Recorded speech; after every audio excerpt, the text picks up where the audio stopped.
He signed the papers at 11:47 p.m. Adrian Veilhart sat at the head of a 14-foot mahogany table, the same table where he had closed nine-figure deals, shaken hands with senators, and poured expensive whiskey for men who feared him. And he signed his name on the divorce papers like he was canceling a subscription. No hesitation, no pause. He didn't even uncross his legs. Elara Voss had cooked his meals for 10 years. She had sat in the back of boardrooms she was never introduced in.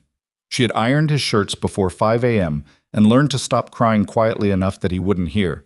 And the man who once told her she was the only thing that made sense to him signed her out of his life in under 4 seconds and reached for his scotch before the ink was dry. "Have the documents couriered to her attorney by morning," he said to no one in particular.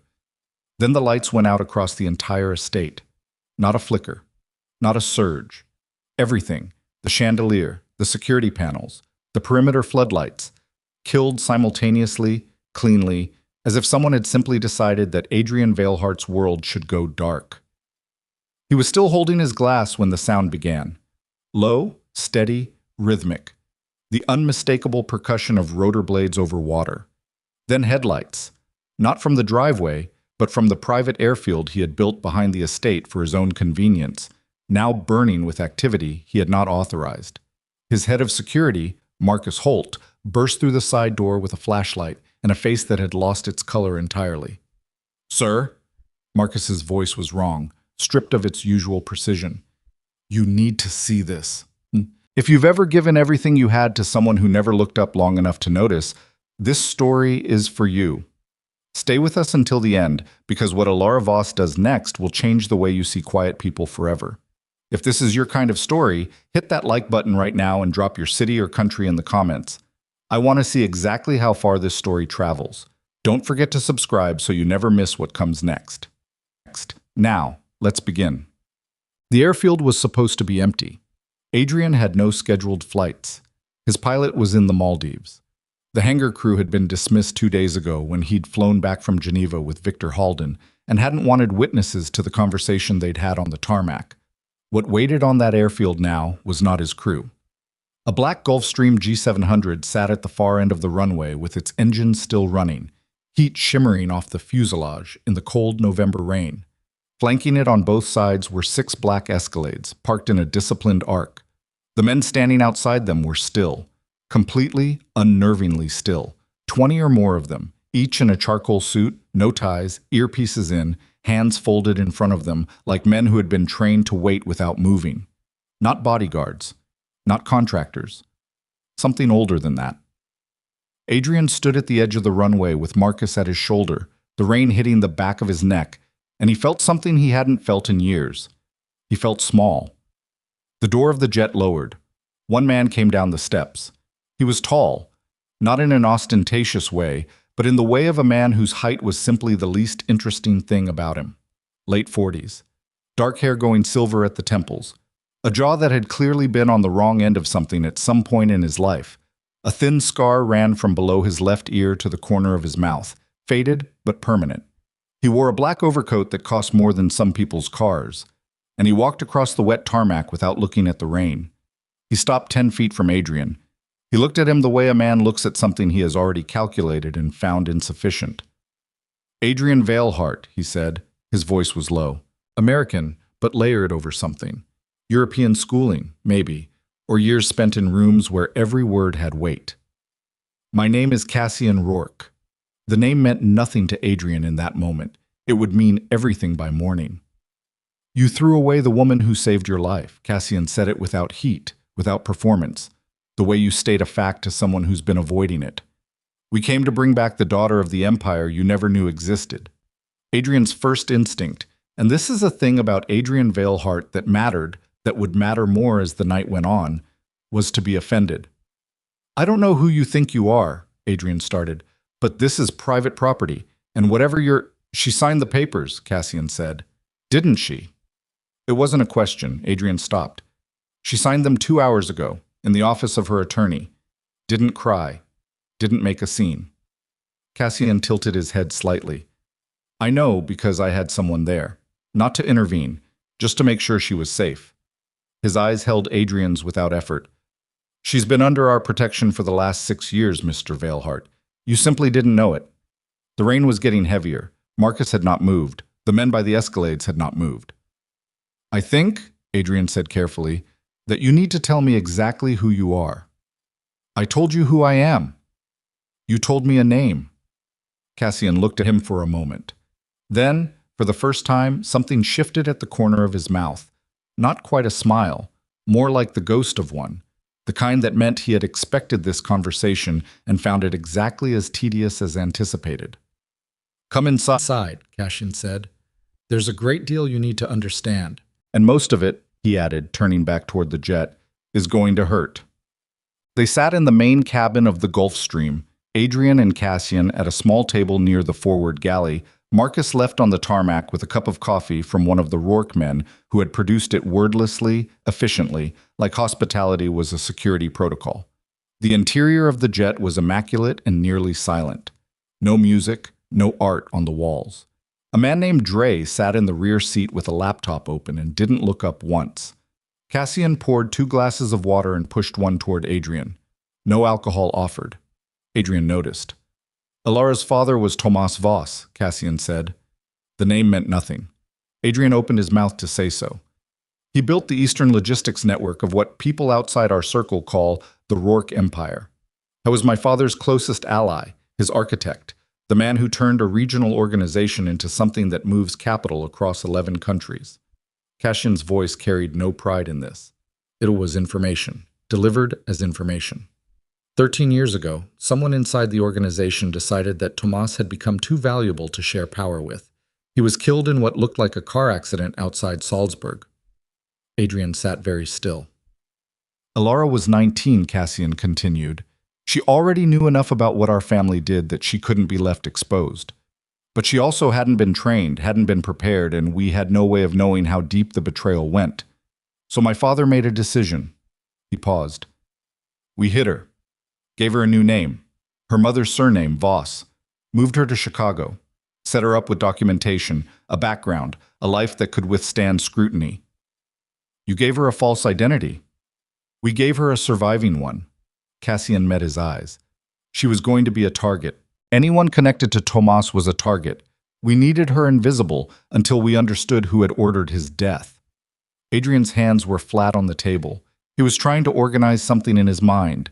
The woman he had known for 10 years, the woman he had just signed away, laid over this information like a transparency over a photograph.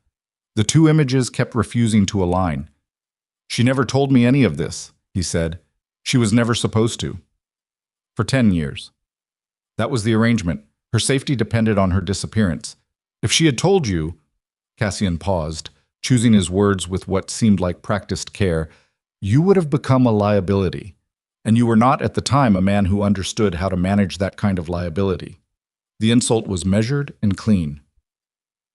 Adrian felt it land. When did that change? Adrian asked. 2 years ago, when we finally identified who had ordered Tomas's death. The threat structure shifted. She was no longer in the same danger. Cassian turned the water glass once between his palms. We gave her the option to tell you then. She didn't. No. A beat. She said she didn't think you'd believe her. The rain hit the windows in long, diagonal lines. Somewhere outside, the Escalade's engines were idling. Adrian thought about the night Elara had sat across from him at the kitchen table, 2 years ago, almost exactly, now that he counted it, and started a sentence with his name, just his first name, Adrian. And he'd been on his phone and he'd said, yeah, 1 second without looking up. And she'd waited, and he'd never looked up, and eventually she'd stood up and started washing the dishes. He hadn't remembered that until this moment. What do you want from me? Adrian asked. Nothing. Cassian said it simply. I'm not here for you, Mr. Veilhart. I'm here because Elara's position within the family has now been formally acknowledged. Her inheritance, her father's stake in the organization, his seat at the table, his legacy, comes to her in full. We came to bring her home. She doesn't need your home, Adrian said, and he heard how that sounded even as he said it. Cassian heard it too. He didn't react. Where is she? Adrian said. She left the attorney's office and went directly to the hotel where we had her car. She's been briefed. He glanced at the watch on his wrist. Expensive, old, not ostentatious. She boards in 40 minutes. She's leaving tonight. Yes. Adrian pushed back from the table. I need to talk to her. That, Cassian said, is up to her. The hotel was a 40-minute drive in clear traffic. Adrian's driver cut it to 26. He tried calling her twice. Both calls went to voicemail. Not rejected, just unanswered, which was somehow worse. He left no messages because there was nothing that fit in a message. There was too much that needed a room and a door closed and no timer running. The lobby of the Ashworth Hotel was quiet at this hour. A concierge at the front desk recognized him. People usually did, and started to rise. Don't, Adrian said, not breaking stride. He knew the room number because he'd called her attorney's assistant on the drive over and used a tone of voice he wasn't particularly proud of. The assistant had given him the number. He took the elevator to the 9th floor, walked the corridor. The carpet was thick and absorbed the sound of his steps, so when he arrived at room 914, it felt like arriving without warning, which he supposed was accurate. He knocked. Silence. Then, "Who is it?" Her voice through the door. Flat. Not startled. As if she'd been awake, sitting, waiting for something. Not necessarily him, just something. "It's me," he said. A pause so long he nearly knocked again. The door opened.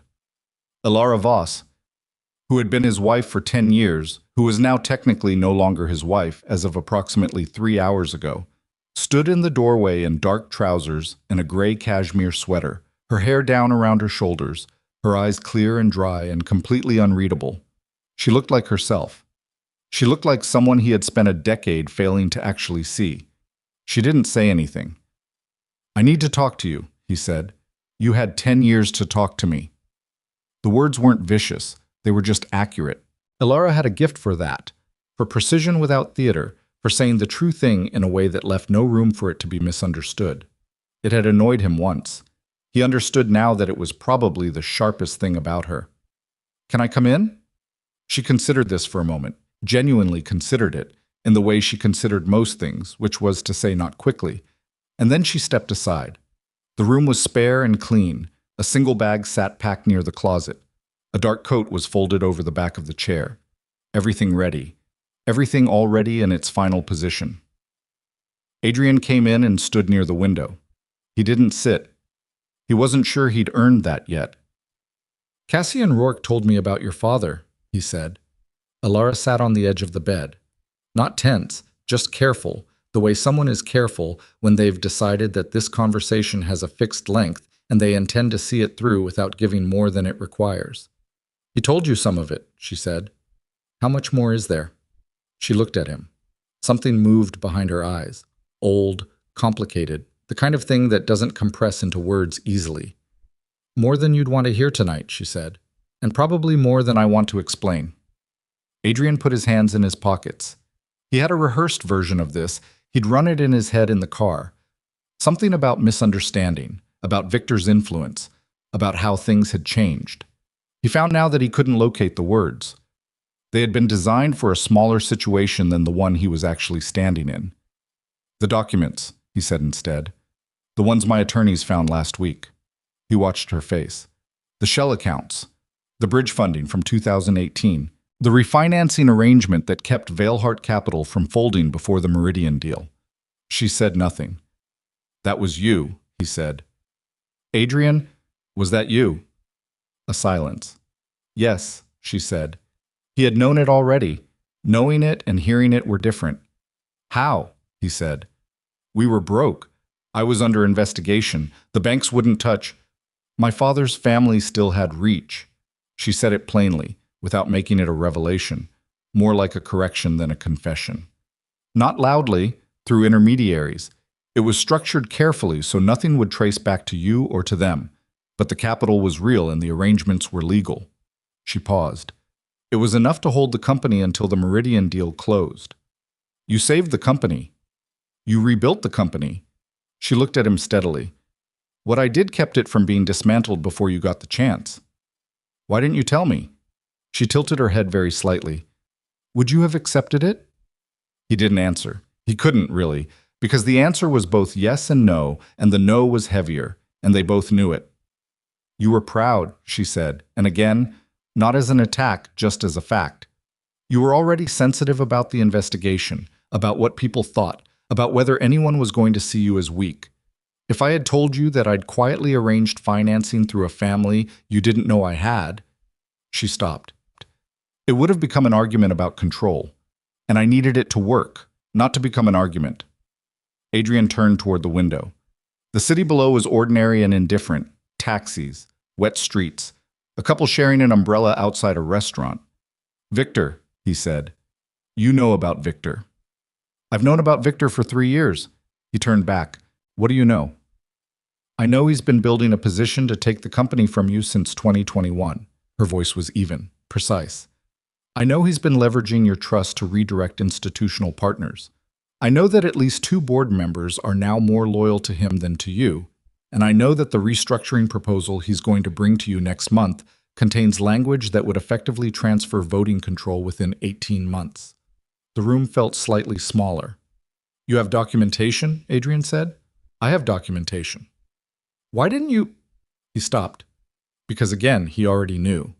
She had tried to tell him something, had tried multiple times in ways he'd mistaken for her general quietness, her hovering, her low-level worry that he'd attributed to anxiety or neediness or whatever convenient word he'd had available that particular week. I put a file together 8 months ago, Elara said. I was going to give it to you. I planned to. She looked at the packed bag near the closet, then back at him. Then Victor had lunch with you in April, and whatever he told you, he told me you'd been interfering with the Holden partnership, Adrian said. The words tasted wrong now, like something that had been fine in the dark and wasn't fine in the light. I know what he told you. She didn't say it angrily, just quietly, with the tiredness of someone who has watched a thing go wrong for months and was unable to stop it. I know exactly what he told you, because it was calibrated.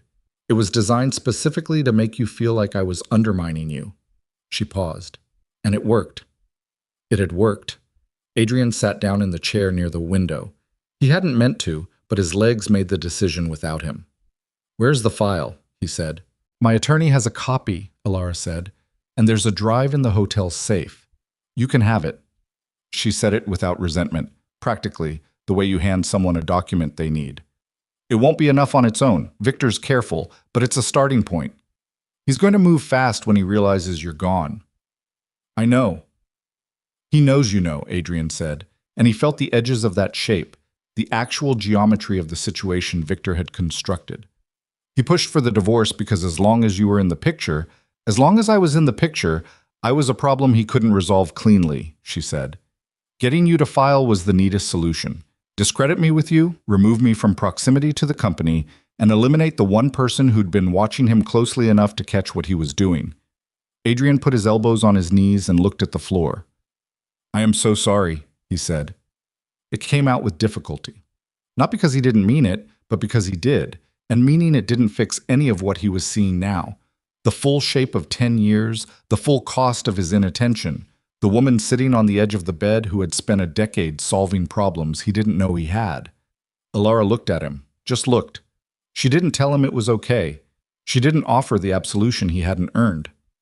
You should take the drive, she said finally, and you should call Paul Deegan at Veilhart's legal team before Victor tries to call the board. You know Paul? I've known Paul for 6 years. We've spoken occasionally. A brief pause. He's loyal to the company, not to Victor. Start with him. Adrian reached into his jacket and found his phone. He didn't move to make the call yet. There was still something unfinished, some piece of it not yet said. Are you actually leaving tonight? He asked. Yes. And he struggled with the sentence. You're going with Cassian Rourke. Not with him, she said carefully. Back to something that was always mine to go back to. There's a difference. She met his eyes. Cassian is a complicated man, but he came personally, and that means something in their world. It means this is taken seriously. My father's position, my inheritance, that's not ceremonial. It's real, and it carries weight. She paused. Weight I'm only beginning to understand. Are you scared? She thought about it honestly. He could see her doing it, that careful internal accounting she did before she said anything about how she actually felt. A little, she said. But it's the right kind of scared. She looked at her hands briefly. the kind where you're walking towards something instead of away from it. Outside, a car passed on the street below. Somewhere in the hotel, an elevator chimed.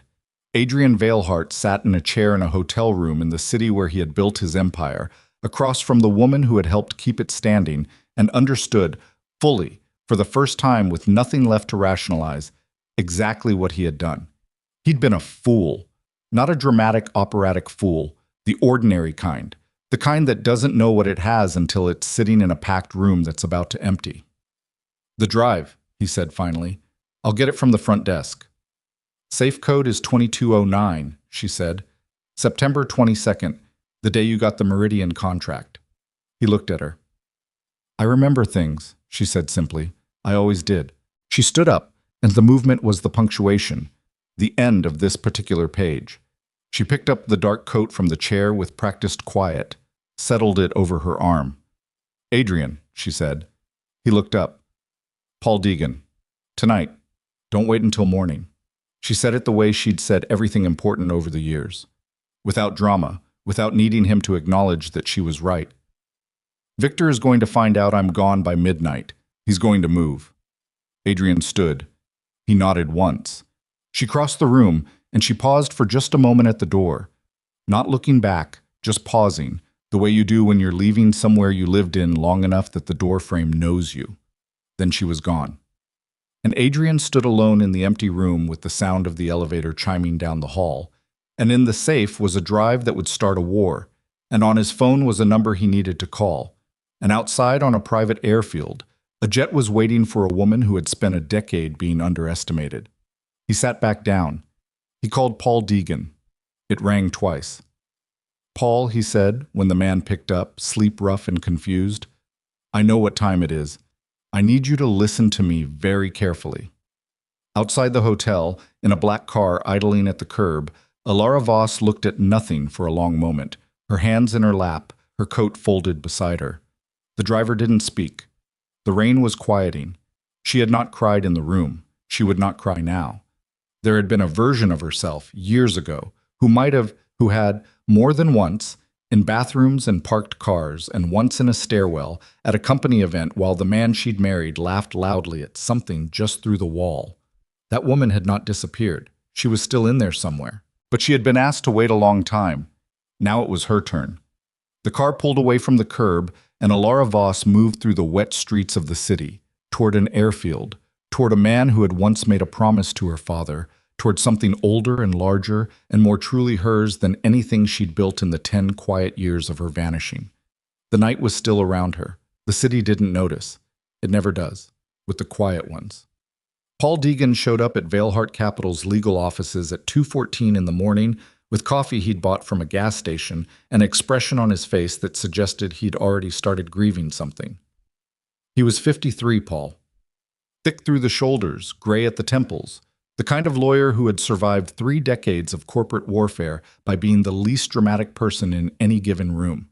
He set the coffee on Adrian's desk without offering any, sat down without being invited, and looked at the drive in Adrian's hand the way a doctor looks at a scan result he already suspects isn't good. "How long have you had that?" Paul said. 3 hours. "And you're just now calling me." Adrian stopped. "It's complicated." "It's always complicated with you?" Paul reached across and took the drive. He turned it over once in his fingers. "Elara gave you this." "Yes." Paul didn't react visibly. He plugged the drive into his laptop and sat very still while it loaded. The only sound in the office, the low hum of the building's ventilation, and the occasional sweep of headlights from the street below. He read for 4 minutes without speaking. Adrian watched his face and learned nothing from it. Paul had a face designed to reveal nothing, which was most of what he was paid for. Then Paul said quietly, "Jesus." "Yeah," Adrian said, "but this is 3 years of documentation. Apparently." "Adrian?" Paul looked up. "This isn't just about the board votes. He's been redirecting revenue from the Holden partnership through a subsidiary you don't have visibility into. That's not a takeover play. That's theft." "I know. This has criminal exposure." "I know.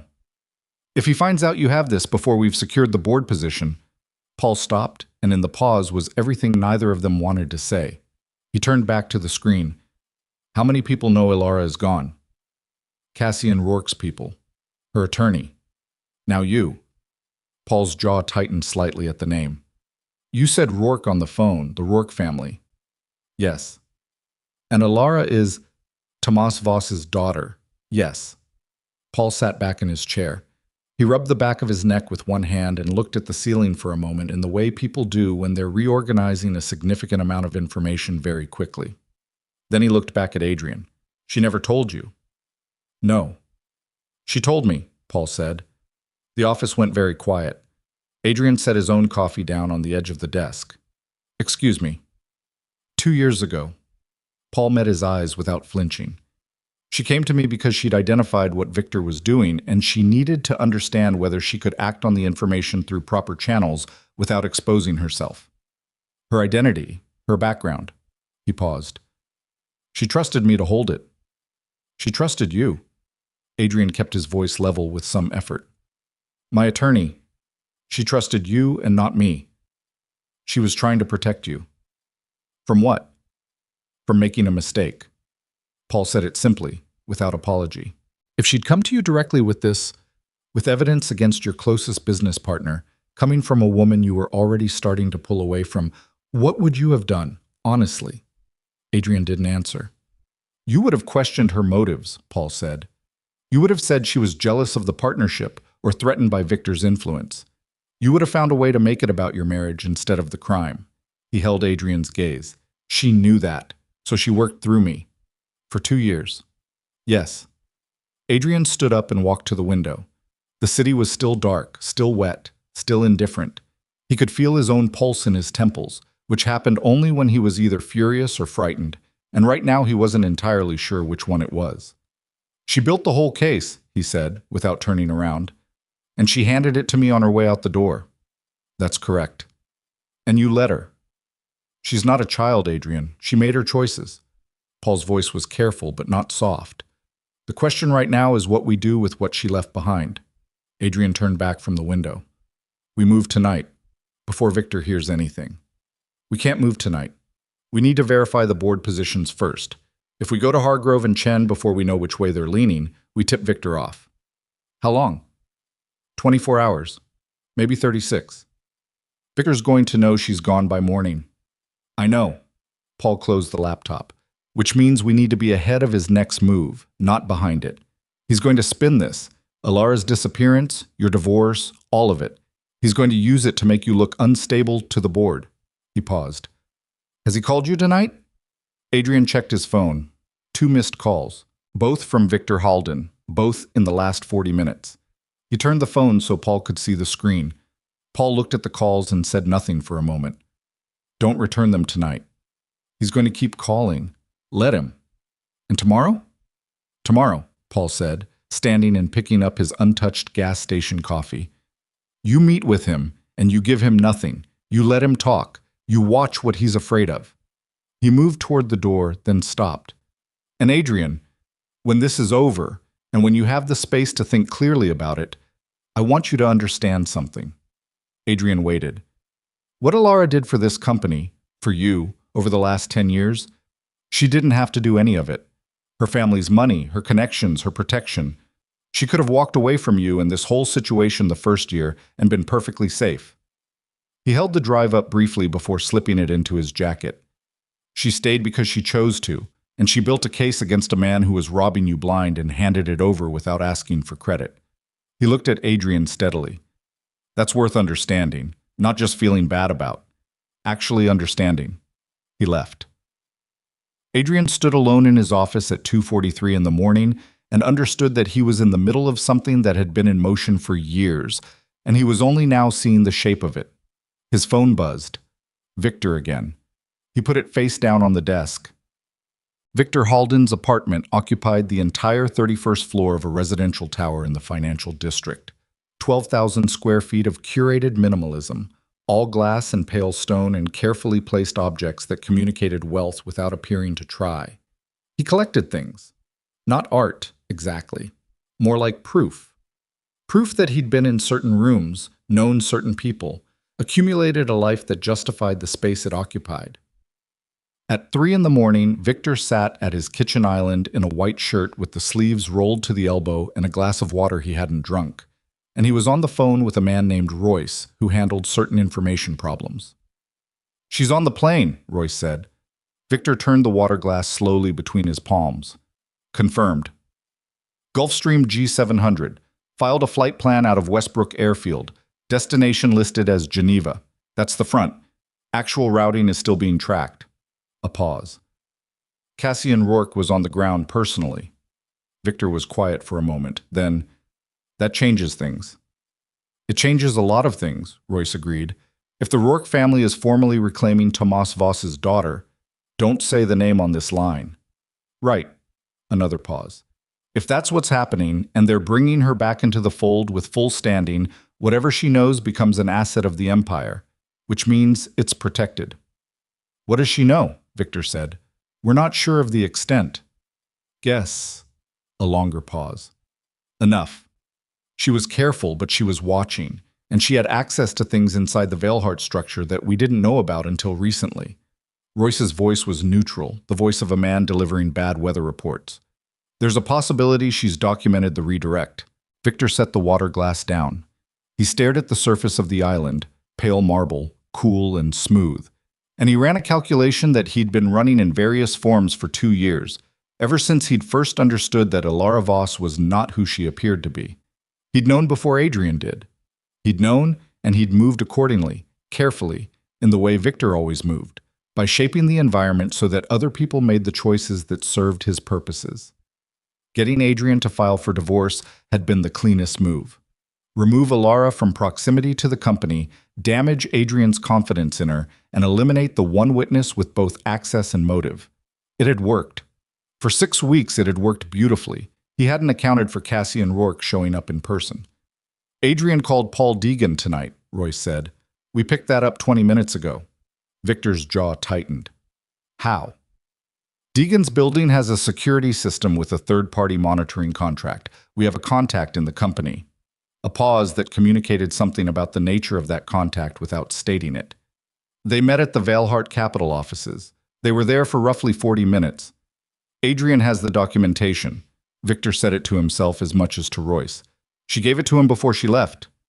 "That's the working assumption." Victor stood up and walked to the windows. 31 floors down, the city was dark and wet and moving with its usual indifferent nighttime business. He looked at it the way a man looks at a board when the pieces have shifted and he needs to restructure his thinking. He was not panicking. Victor Halden did not panic. It was one of the things he had trained out of himself deliberately, over years, the reptile response, the urge toward noise and motion when stillness and calculation served better. But there was something underneath the calculation now, something that had come in with Royce's mention of the Rourke name, and it wasn't quite panic, but it was adjacent to it. The Rourkes were not a variable he had priced into his model. "I need the board accelerated," Victor said. "The restructuring proposal goes to Hargrove by end of business tomorrow." "That's 3 weeks ahead of schedule. He'll know something's off." "He'll comply." Victor turned from the window.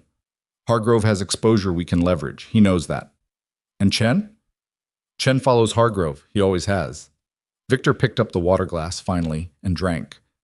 "What about the subsidiary accounts, the Meridian redirect?" "Currently clean from the outside. Would require subpoena-level access to trace." "Would require or does require?" Another pause. "Does. Unless someone had internal access and knew exactly what to look for." Victor set the glass down. "She did," he said quietly. Royce said nothing. "She knew exactly what to look for," Victor said, "because she understood the structure of that account better than Adrian ever did. She helped build the financing architecture in 2018. He paused. "I underestimated that." "We all did." "No." Victor's voice was even and precise. "I did. The rest of you didn't know enough about her to underestimate her." He turned back toward the island. "Get me everything on the Rourke organization's current legitimate holdings. Any business interest that intersects with Veilheart Capital's institutional partners. If Elara comes back into the Rourke structure with full standing, the first thing Cassian does is use those intersections as leverage." He picked up his own phone. "And I need you to find out whether Adrian made any additional calls tonight. Anyone outside of Deegan. Give me an hour. You have 40 minutes. He ended the call. He stood in his kitchen alone, and for the first time in years, Victor Halden felt the specific discomfort of being 2 moves behind someone he'd thought he'd already removed from the board. He did not like it. He picked up the phone again and called a different number. This one rang 5 times before a voice answered. Rough, half awake, the voice of a man who'd been sleeping and was unhappy about it. I need you in the office by 6, Victor said. Bring Hargrove's file. It's 3 in the morning, Victor. I know what time it is, Daniel. 6 o'clock. He ended that call too. Then he sat back down at the island and stared at the water glass and thought about a woman he had spent 2 years maneuvering into invisibility, who had apparently spent those same 2 years watching him with the calm, sustained attention of someone who already knew how the story ended. He thought about what that meant. He didn't like what he came up with. The Gulf Stream hit cruising altitude somewhere over the Atlantic at 4:20 in the morning, and Elara Voss was not sleeping. She sat near the rear of the cabin with a cup of tea she'd barely touched, her feet tucked under her, a thin blanket across her legs, looking out the small oval window at the absolute dark below and the stars above and the nothing in between. Cashin was in the forward section with Dre and a man she didn't know yet, speaking in low voices over a tablet. She could hear the cadence of it without the words, and the cadence was serious, which meant something had moved while they were on the ground. She'd known it would. Victor was fast. He was never the smartest person in any room he entered, but he was consistently faster than people expected. And he had the specific advantage of a man with nothing personal at stake. No loyalty, no grief, no love that could slow him down or complicate his judgment. She thought about Adrian alone in that office with the drive, calling Paul Deegan in the middle of the night. She thought about whether she'd done enough. She had run the calculation 100 times over the last 6 weeks, ever since she'd understood the divorce was real and not just another rotation of his moods. She had a system for her own emotional processing, had built it, necessarily, over years of living adjacent to someone who didn't notice, which involved letting the feeling exist fully for exactly as long as it needed to, and then setting it in a particular place in her chest where it couldn't interfere with her thinking. The grief about Adrian was in that place now, real, present, not consuming. She was still angry. That was different from the grief, and she didn't see the point in pretending otherwise. Not the hot, reactive anger of the first few weeks. The kind that made her drive to the company building 3 separate times and sit in the parking lot for 20 minutes before turning around and going home. This was the steadier kind, the kind that had settled into something useful. The cabin shifted slightly. Cassian moved through it, stepping over a bag near the galley, and sat down in the seat across from her. He looked the way he usually looked, contained, present, not particularly readable. He had a glass of water in one hand. "You should sleep," he said. "I'll sleep in Geneva." "We're not going to Geneva." She looked at him. "I filed the flight plan to Geneva as a decoy. We're going to Lisbon. There's a house. Secure, private, and we control the perimeter." He glanced out the window briefly. "Victor Halden has ears in places I'd rather not test right now. He already knows I'm gone." "Yes. And he's moving." Cassian turned back to her. "He called Hargrove 20 minutes ago. We picked that up from a contact in Hargrove's building. The call was short, 2 minutes, but the timing tells us enough. He's accelerating the restructuring vote."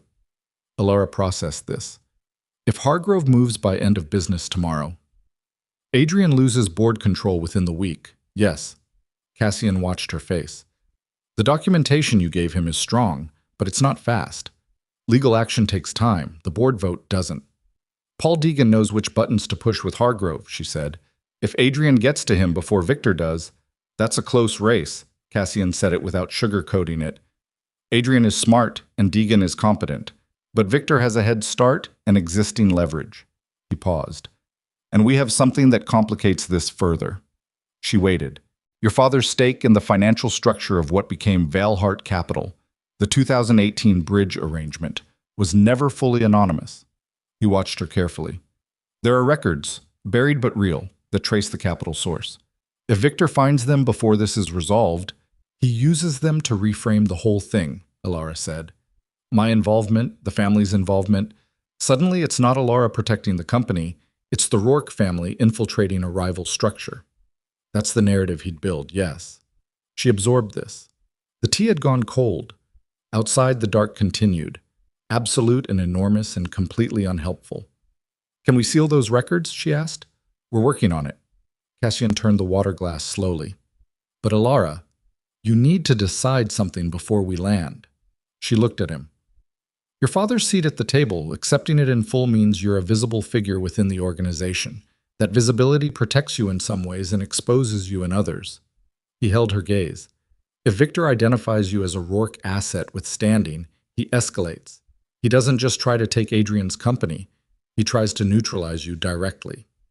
You mean he comes after me? I mean he tries. Cassian's voice was flat and certain. He won't succeed, but the attempt would create noise, and noise creates complications. He paused. The alternative is that you take your father's legacy in a limited capacity, private, administrative, away from the operational front, and we handle Victor's threat from the outside. Elara looked at him for a long moment. You're asking me, she said, whether I want to hide again. Cassian said nothing. After 10 years of being invisible, she said quietly, you're giving me the option to stay invisible. I'm giving you a choice, he said. There's a difference. Is there? He put the water glass down. I'm not going to tell you what to do, Elara. Your father was the kind of man who made decisions for the people around him because he believed he knew better. He was usually right. It didn't always end well. He held her eyes. I'm not that kind of man. She looked back out the window. Below them was the ocean, dark and vast and indifferent, the same as always. She had spent a great deal of her life navigating things that were dark and vast and indifferent, usually without anyone noticing that she was doing it, which had been both the requirement and the cost. Full standing, she said. Not loudly. Not as a declaration, just as the answer. Cassian nodded once. Then we have work to do before Lisbon, he said, and stood and moved back toward the forward section. Elara picked up the cold tea, held it, set it back down. She thought about the moment in that hotel room when Adrian had looked at her across 10 years of chosen blindness and said, I am so sorry. And she had not told him it was okay because it wasn't. And she had not told him it was unforgivable because that wasn't accurate either. It was just true. It was just the thing that had happened, the way the ocean below her was just the thing that was there. She was done being the person who absorbed true things quietly and asked for nothing. She reached across the seat beside her and pulled her bag onto her lap. Inside, beneath a change of clothes and her passport, was a small notebook, dark blue, worn at the corners, filled with 3 years of notes in her careful, compressed handwriting. Observations, dates, account numbers, names, the full architecture of what Victor Halden had built, and what he'd used Adrian's trust to construct it on. She opened it to a page near the back. A name she hadn't shown Paul Deegan, hadn't shown anyone. Daniel Marsh, Victor's chief financial strategist, the man who had actually executed the redirects, structured the subsidiary, and maintained the fiction of a clean audit trail. Daniel Marsh, who had a son in a custody dispute he was losing. Daniel Marsh, who had been making a separate set of payments, small, irregular, careful, to an account that had nothing to do with Victor's operation and everything to do with a woman named Sasha Reeve, who worked in the office of a federal regulatory body and who had, twice in the last 18 months, delayed proceedings that would otherwise have flagged the Holden partnership for review. Elara had found it 4 months ago. She had not included it in the drive she gave Adrian. She had kept it, not out of selfishness, out of precision, because the information about Marsh and Sasha Reeve was the kind of leverage that, used at the wrong moment, would burn everything. Used at the right moment, it would end Victor Halden so completely that he would have no surface left to stand on. She just had to be sure of the moment. She closed the notebook. She looked at the dark outside the window and felt, for the first time and longer than she could accurately remember, something that was not patience and not endurance, and not the particular exhaustion of waiting for something you're not allowed to want. It felt like readiness. At 30,000 feet above the Atlantic, Elara Voss made a decision she had been building toward for 3 years without knowing it was a decision, and the shape of it was simple and clean and irreversible. She was done protecting people from the consequences of underestimating her. Victor Halden had one move left. He just didn't know she'd already seen it, already countered it, already written the ending. Not in anger, but in the same quiet, systematic way she did everything that actually mattered. Below her, Adrian Veilhart was sitting in an office with half the information he needed and a clock running down toward morning. And somewhere in a building in the financial district, Victor Halden was recalculating with a variable he still didn't fully understand. The plane flew east into the dark. The notebook sat closed on her lap. And Elara Voss, daughter of Thomas Voss, heir to a legacy built in shadows, looked out at the nothing below and waited. Not the old waiting, the hollow kind, the kind that costs you something every day you do it, but the waiting of someone who has already won and simply needs the board to catch up to the outcome. The cabin was quiet around her. Outside, the first gray edge of dawn was beginning at the far horizon, barely visible, barely real, just the faintest suggestion that the dark had limits after all. She saw it. She was the only one awake to see it. The call with Adrian lasted 19 minutes. When it ended, Elara set the phone on the windowsill and stood very still, looking at the river below, and she ran through the conversation the way she ran through everything, linearly, precisely, stripping it down to what was real versus what was noise. Adrian was scared. That was real. Paul was working. That was real. Victor had moved faster than even she had predicted, and Hargrove was already reading a restructuring framework that had taken months to build in secret. That was also real, and it was the part that sat wrong. She picked up the phone and walked to the basement. Cassian was at the communications table with Dre and a woman named Petra who handled intelligence sourcing for the Rourke organization's European operations. Compact, 50s, gray haircut practically short, the kind of woman who walked into rooms and was immediately underestimated and had long since stopped minding. Petra had a background in financial forensics that predated her work for the Rourkes by 15 years, and a directness that Elara had liked immediately when they'd been introduced the previous night. "I need the Stratham advisory contract," Elara said, coming down the last step. "The one Victor ran through the Holden subsidiary. I need to know when the first payment was made." Petra looked up from her screen. "I can get that. Give me 30 minutes. I need it in 15. Elara sat down at the far end of the table. "And I need a timeline of every contact between Victor Halden and Wallace Hargrove over the last 18 months. Not calls, physical meetings. Locations, durations, who else was present?" Cassian watched her from across the table. "What did Adrian tell you?" "Victor called an emergency board session for Thursday. He's framing the divorce as a material governance risk." She opened the notebook on the table in front of her. "He had a restructuring framework ready to hand Hargrove this morning. Something that took months to prepare." She looked at Cassian. "I knew about the Stratham contract. I knew about the framework. What I didn't know was the timing of when he planned to deploy it." "And the timing concerns you. The timing tells me he had a trigger," she said. "Something that told him to move now, ahead of the schedule I anticipated. Something changed in the last 2 weeks." She looked down at the notebook. "I need to know what it was." Petra's fingers were already moving across her keyboard. Cassian leaned forward. "Walk me through what you're thinking." "Victor is not impulsive. Every move he makes is calculated and sequenced. He's been building toward this board play for months, and he had a specific timeline. I know that because the Stratham framework was drafted in phases, the final phase completed in September. He wasn't planning to deploy until late December at the earliest." She pressed her thumbnail against the edge of the notebook's cover, a small, unconscious gesture. "Something accelerated him. And whatever it was, it happened recently enough that I didn't see it coming." "The divorce," Cassian said. "The divorce was part of his plan. He pushed for it, engineered it. He wouldn't accelerate his own timeline over something he controlled." She shook her head. "Something surprised him. Something he didn't control." The room was quiet except for Petra's keyboard and the low electronic hum of the equipment around them. Then Dre looked up from the second monitor, his voice careful and flat. "The Geneva filing." Everyone looked at him. Dre was 29, the youngest person in the room by 15 years, and he had the specific quality of someone who processed information faster than he spoke, which meant when he spoke, it was usually worth hearing. He turned his monitor so Elara and Cassian could see the screen. "The Rourke organization filed a formal recognition of Elara's standing with the Geneva Financial Oversight Body 6 days ago," he said. "Standard procedure for inheritance claims of this scope. It creates a public record." He paused.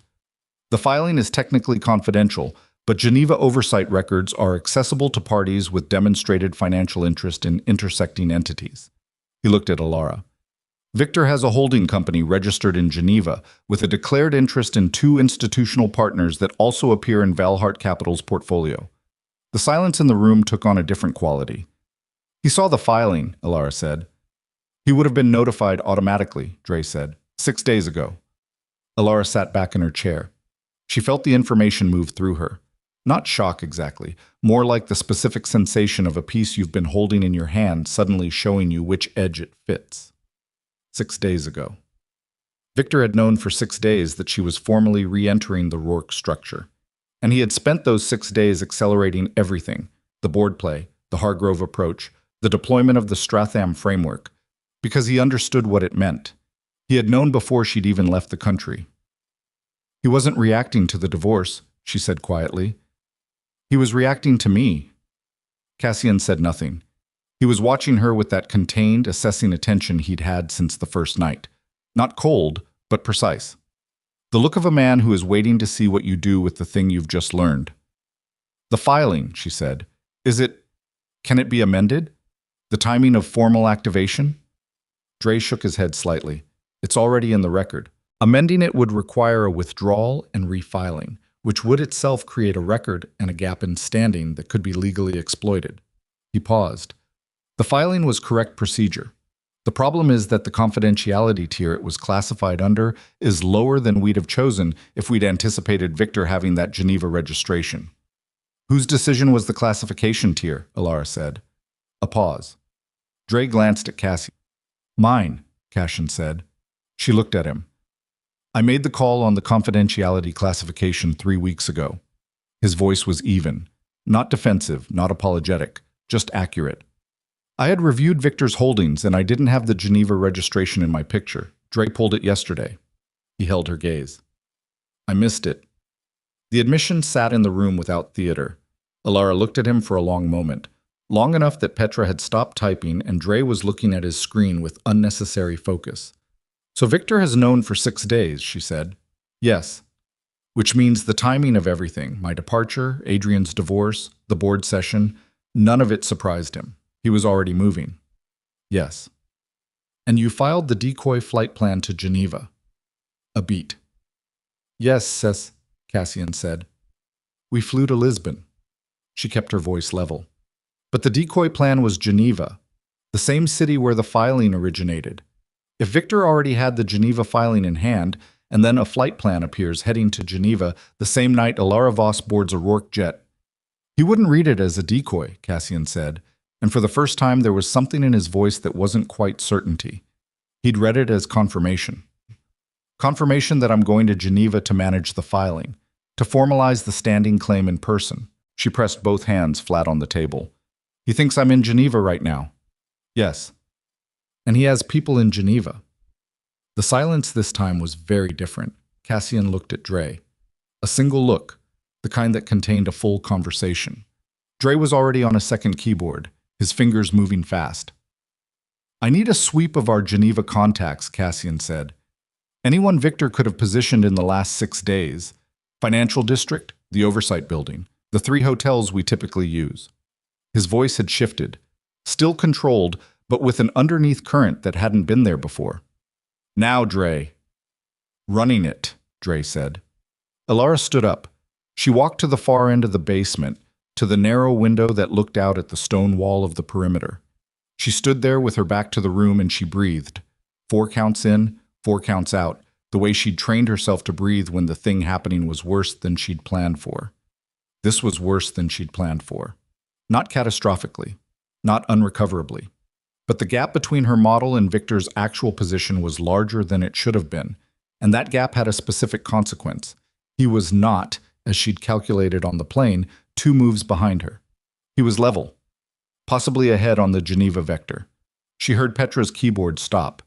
She heard Petra say quietly, Cassian. She turned around. Petra's face had done something small and controlled. The kind of change in a professional face that means the information is bad enough to register even on someone who processes bad information daily. She turned her monitor. A financial record, a wire transfer log. Elara crossed the room and looked at it. The transfer had originated from a blind trust registered in the Cayman Islands. Small amount, $40,000, unremarkable on its own. The destination account was registered to a consulting firm in Zurich that Elara didn't recognize. The consulting firm, she said. Shell, Petra said. 3 layers deep, but the terminal entity is a man named Gideon Farr. He does contract intelligence work, surveillance, information brokering, occasionally things that are harder to categorize. She paused. He's worked for the Rourke organization twice in the last decade. Low level, deniable. Elara looked at the date of the transfer. 11 days ago. And the originating trust, she said. Can you trace the beneficial owner? Working on the second layer now, Petra said. But the first layer names a director. She pointed to a line on the screen. A man named Royce. No last name in the registration, but the signature style and the registration date match a trust that was used in... She stopped. In what? Cassian said. His voice had gone very quiet. Petra looked at him. In a transaction connected to the Halden Group's private holdings in 2019. The room absorbed this. Elara felt it move through her chest like cold water. Victor had hired Gideon Farr 11 days ago, before the Geneva filing, before the flight plan, before any of the moves of the last week. 11 days ago, when Elara was still in the country, still in the hotel, still technically Adrian's wife, Victor had already deployed an intelligence contractor with Rourke-specific experience. He didn't react to the Geneva filing, she said. It came out very quiet. He was already moving before the filing. He knew before the filing. She looked at Cassian. How? She said. The word was not loud. It didn't need to be. It sat in the room and took up all the available space. Cassian held her gaze, and she watched him run the same calculation she was running, watched him arrive at the same point, watched his face do the thing faces do when they arrive somewhere they didn't want to go. Someone told him, Cassian said. Someone in your organization, she said. Yes. The word cost him something. She could see it. Not in any dramatic way. Cassian Rourke did not do dramatic. But in the specific tension around his jaw, the particular stillness of a man who has just confirmed his own worst hypothesis. How long have you been planning to bring me back? Elara said. Formally, 8 weeks. He held her eyes. Internally, the discussions began 4 months ago. 4 months. She let that sit. And in 4 months, someone inside the organization told Victor Halden that you were moving to reclaim Tomas Voss's daughter. She paused. Told him with enough specificity that he could hire a contractor with Rourke-specific experience before any of this became official. Yes. That's not a leak, she said. That's a source. Someone who knew the internal discussions, knew the timeline, knew enough about the significance to understand what it meant for Victor's play against Adrian. She looked at Dre, at Petra, back at Cassian. Who was in those discussions? Cassian said 3 names, quietly, without inflection. One of them was Dre. Elara looked at Dre. Dre was looking at his screen. His jaw was set and his shoulders were tight, and he was typing with the slightly over-deliberate focus of someone who is aware of being looked at. Dre, Cassian said. Dre stopped typing. The silence lasted 4 seconds. It wasn't me, Dre said. He said it to his screen, then turned to face the room. His face was younger than usual in this moment, stripped of the professional composure. Just a 29-year-old in a room where everyone was looking at him. I want to be clear about that. It was not me. Then who was it? Cassian said. I don't know. A pause. But I know who else had access to the full internal timeline. He looked at Cassian. Marin. The name landed differently than the others. Elara didn't know the name. She looked at Cassian, and she could tell from the quality of his stillness that he did. Marin Voss, Cassian said. Not a question. She ran the preliminary assessment on Elara's standing claim, Dre said. Full access to the documentation. She was in 3 of the 4 internal meetings. He paused. And she resigned from the organization 14 days ago. Personal reasons, she said. I thought it was... He stopped.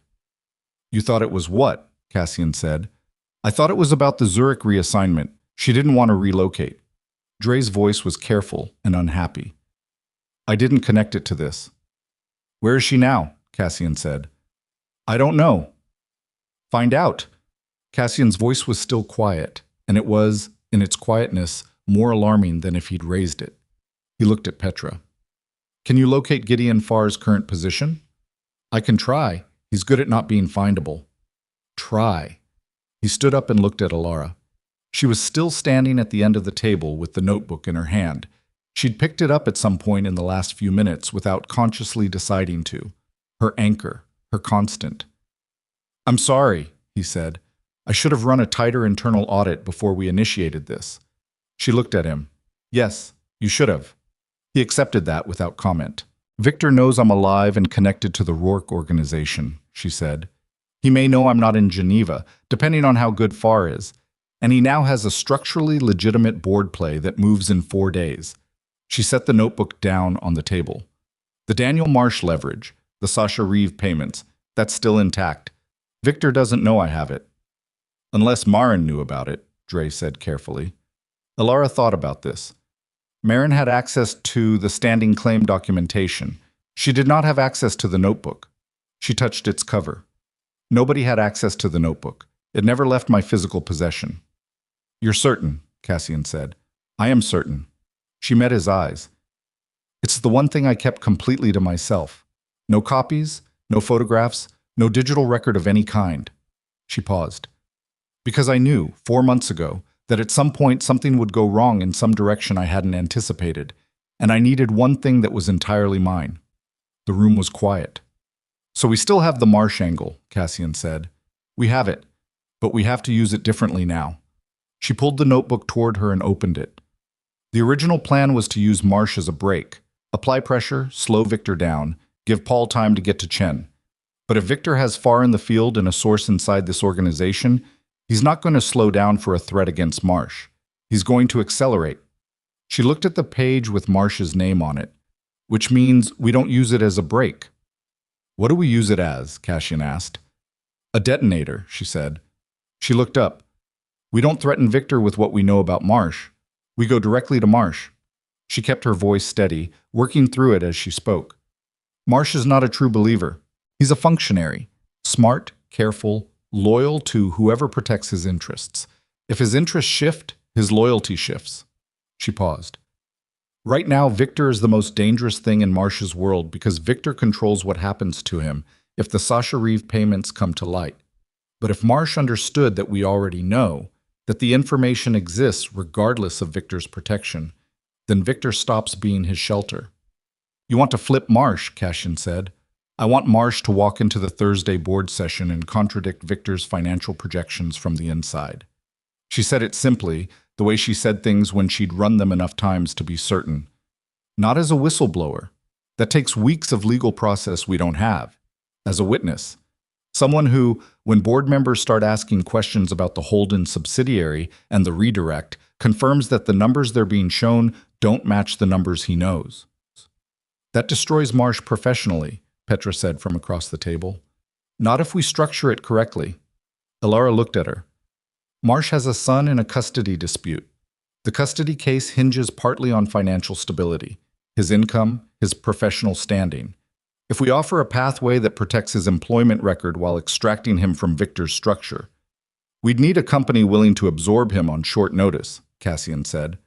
The Rourke organization's legitimate holding arm has 3 portfolio companies in the financial sector. One of them is currently looking for a senior analyst. She held his gaze. I read the quarterly briefing you sent on the flight. A beat. Cassian looked at her for a moment with something that was not quite a smile and not quite admiration, but was in the territory of both. You read the quarterly briefing at 4 in the morning. I read everything you give me, she said. That's been true since I was 19 and your father sent me my first file. Something moved across Cassian's face at that. Old and complicated. The kind of thing that surfaces when someone mentions a time that cost something. He looked away briefly. All right, he said. We approach Marsh, but we need to find him before Victor does. If Victor suspects Marsh is a weak point, he may already be managing that risk. Victor doesn't know we have the Sasha Reeve payments, she said. He has no reason to suspect Marsh is exposed. She paused. Yet. Then we move today. Cassian looked at Dre. I need Marsh's current location and his personal schedule for the next 48 hours. Not through any channel Marin had access to. Understood, Dre said, and the relief of having a concrete task was visible on his face even through his professionalism. Elara closed the notebook. She should have felt something like confidence at this point. She had a plan. She had the information advantage on the Marsh angle. She had Cassian's organization as infrastructure. The shape of the path forward was there, even if it was narrower than she'd wanted. But something was still sitting wrong.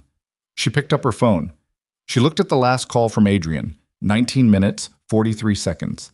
She thought about the conversation, replaying it with the new information. Victor had known for at least 11 days, possibly longer. He'd had time to prepare, to position, to place far in the field. She thought about Paul Deegan. She thought about something Paul had said to her 2 years ago in his office on a rainy Tuesday afternoon when she'd first brought him into her confidence about Victor. She'd shown him the initial documentation, the first redirect, the subsidiary structure, and he'd looked at it for a long time, and then he'd said something that she'd taken as caution at the time, and now, replaying it, landed differently. Be careful how much you put in writing, he'd said. Paper has a way of finding the wrong hands. She had thought, at the time, that he meant Victor, that he was warning her to protect the documentation from discovery. Now she thought about the fact that Paul Deegan had known about her identity for 2 years, had known and had held it, had been the bridge between her and the company, the one person who connected her world to Adrian's, her information to the legal structure of Veilheart Capital. She thought about the fact that Victor's intelligence on the Rourke filing had arrived 11 days ago. She thought about when she had last spoken to Paul, 3 weeks ago, to tell him she had made the decision to formally accept the standing claim. She stood very still in this basement of the Lisbon house. Her heart was doing something slow and precise in her chest, the kind of beat that happens when your body understands something half a second before your mind catches up. Cassian, she said. Her voice came out steady. She was grateful for that. The leak inside your organization, she said. Maren Voss. She resigned 14 days ago. Yes. And Victor received the intelligence 11 days ago. She turned to face him. That's a 3-day gap. Cassian was very still. Maren wouldn't have gone directly to Victor, Elara said. She's not connected to him. There's no pathway between them. She held his gaze. She would have gone through someone who already had a relationship with Victor, someone she trusted enough to hand the information to and trust it would move correctly. The room had gone very quiet. Someone with access to both worlds, Cassian said. Yes. A lawyer, he said. Someone in Adrian's circle who Victor already had access to. The word lawyer sat in the air between them. Elara felt sick. She felt it the way you feel something that you know is true before you have the proof. In the stomach, in the back of the throat, in the specific coldness that comes with a betrayal you should have seen coming and didn't. Paul Deegan has known about my identity for 2 years, she said. He knew about the Rourke organization. He knew about the standing claim because I told him 3 weeks ago when I told him I'd made the decision. She paused. He's been inside Adrian's company for 15 years. He has a relationship with every board member, including Hargrove. And if Victor had Deegan, Cassian started. If Victor had Deegan, she said, then the drive I gave Adrian last night went directly into Victor's hands. She looked at the notebook on the table. Every piece of documentation on that drive. Victor knows what's on it. He's known since last night. Her voice was flat and precise, and underneath it was something enormous that she was keeping absolutely contained. And Adrian is sitting in his office right now thinking he has a case, thinking Paul is working on his behalf, with no idea that the man he trusts completely is the reason Victor is 3 steps ahead of us. She picked up the phone. She called Adrian.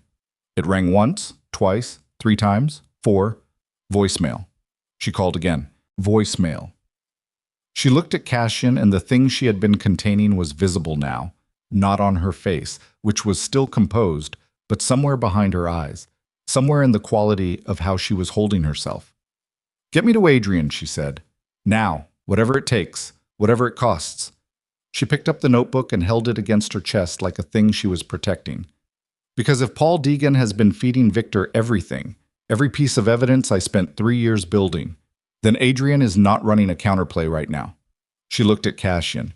He's walking into a trap with the man who built it standing right beside him. The first 3 calls to Adrian went to voicemail. The 4th call went to a number Elara had never used, a direct line she had memorized 18 months ago and written nowhere, a number that rang into the office of Valhart Capital's head of internal security, a former federal investigator named Cole Whitman, who had been hired 4 years ago and who Elara had quietly vetted at the time and found clean. Whitman picked up on the second ring. "This is Elara Voss," she said. "I need you to find Adrian Valhart right now and stay with him until I tell you otherwise. Do not let Paul Deegan into the same room as him. Do not explain why. Just do it." A pause. "Mrs. Valhart, Ms. Voss." She kept her voice level.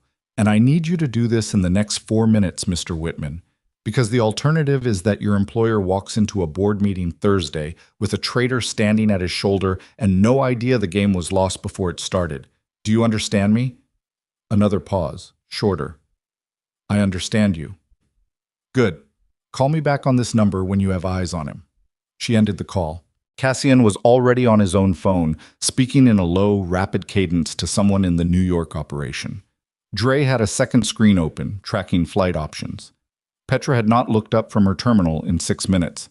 Elara stood at the basement table and pressed both hands flat against its surface and breathed. She counted the breaths not for calm was not the operative goal, but for precision. To keep the thinking clean. To not let the sick, cold weight of what Paul Deegan's betrayal meant collapse into the kind of emotion that cost you your next move. Paul had known about the Rourke organization for 2 years, had known about the standing claim for 3 weeks, had held the drive for 12 hours. She thought about every conversation she'd had with him, every document she'd walked him through, every name she'd given him, every piece of architecture she'd explained. She thought about his face across the desk from her in his office, careful, measured, apparently loyal, and she felt something in her chest that was not grief and not rage, but some combination of both that had no clean name. She had trusted him because she'd had to trust someone, because the plan required a bridge into Adrian's world that she couldn't be herself. Because Paul had been, for 2 years, the one person she'd believed was genuinely trying to protect the thing she'd built, and she had been wrong. Her phone rang. "Whitman." "I have him," Whitman said. "He's in the conference room on 12. Deegan is with him." "Get Deegan out of the room." "On what grounds?" "Tell Adrian his car has been towed. Tell him anything. I need 60 seconds of separation."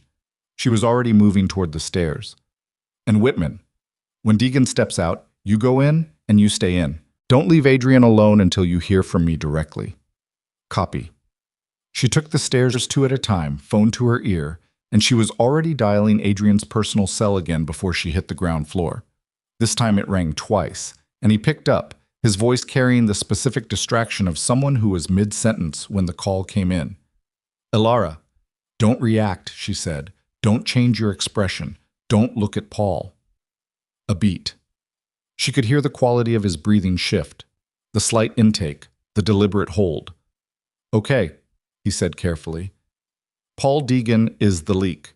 He's been feeding Victor everything. The drive I gave you, the documentation, the board's strategy. Victor has all of it." She kept her voice flat and fast. "Don't confront him. Don't give him anything new. When Whitman comes in, find a reason to end the meeting. I need you out of that room." "Elara." His voice was very controlled. Too controlled. The kind of control that costs something. "Are you certain?" "I am certain." A silence of perhaps 3 seconds. In it, she heard the entire weight of what she was asking him to absorb. That the man sitting across from him, the man who had been his lawyer for 15 years, the man he had called at 2 in the morning because he trusted him absolutely, had been selling him out to the person trying to destroy him. "All right," Adrian said quietly. "I'll handle it." He ended the call. She stood in the front hallway of the Lisbon house with the phone in her hand and the morning light coming through the narrow windows, and she waited. 40 seconds. Her phone buzzed. A text from Whitman. "He's out? I'm in." She exhaled. Then she called Cassian back into the hallway. "We have a window," she said, "but it's small. The moment Paul realizes Adrian is pulling back, he goes to Victor, and Victor will know the Deegan channel is burned." She looked at Cassian. "Which means Victor stops waiting for information and starts acting on what he already has." "Thursday's board session," Cassian said. "He won't wait until Thursday." She shook her head. If he knows we've identified Deegan, he moves immediately. He calls an emergency session, files the restructuring motion, and tries to get the vote before we can mount a response. She paused. We have maybe 18 hours. Then we use Marsh now, Cassian said. We use Marsh now. She looked at Dre, who had followed them up from the basement. Where is he? His office building in Midtown, Dre said. He got in at 7:45 this morning. He's still there. His building access card hasn't logged an exit. Is Victor in contact with him today?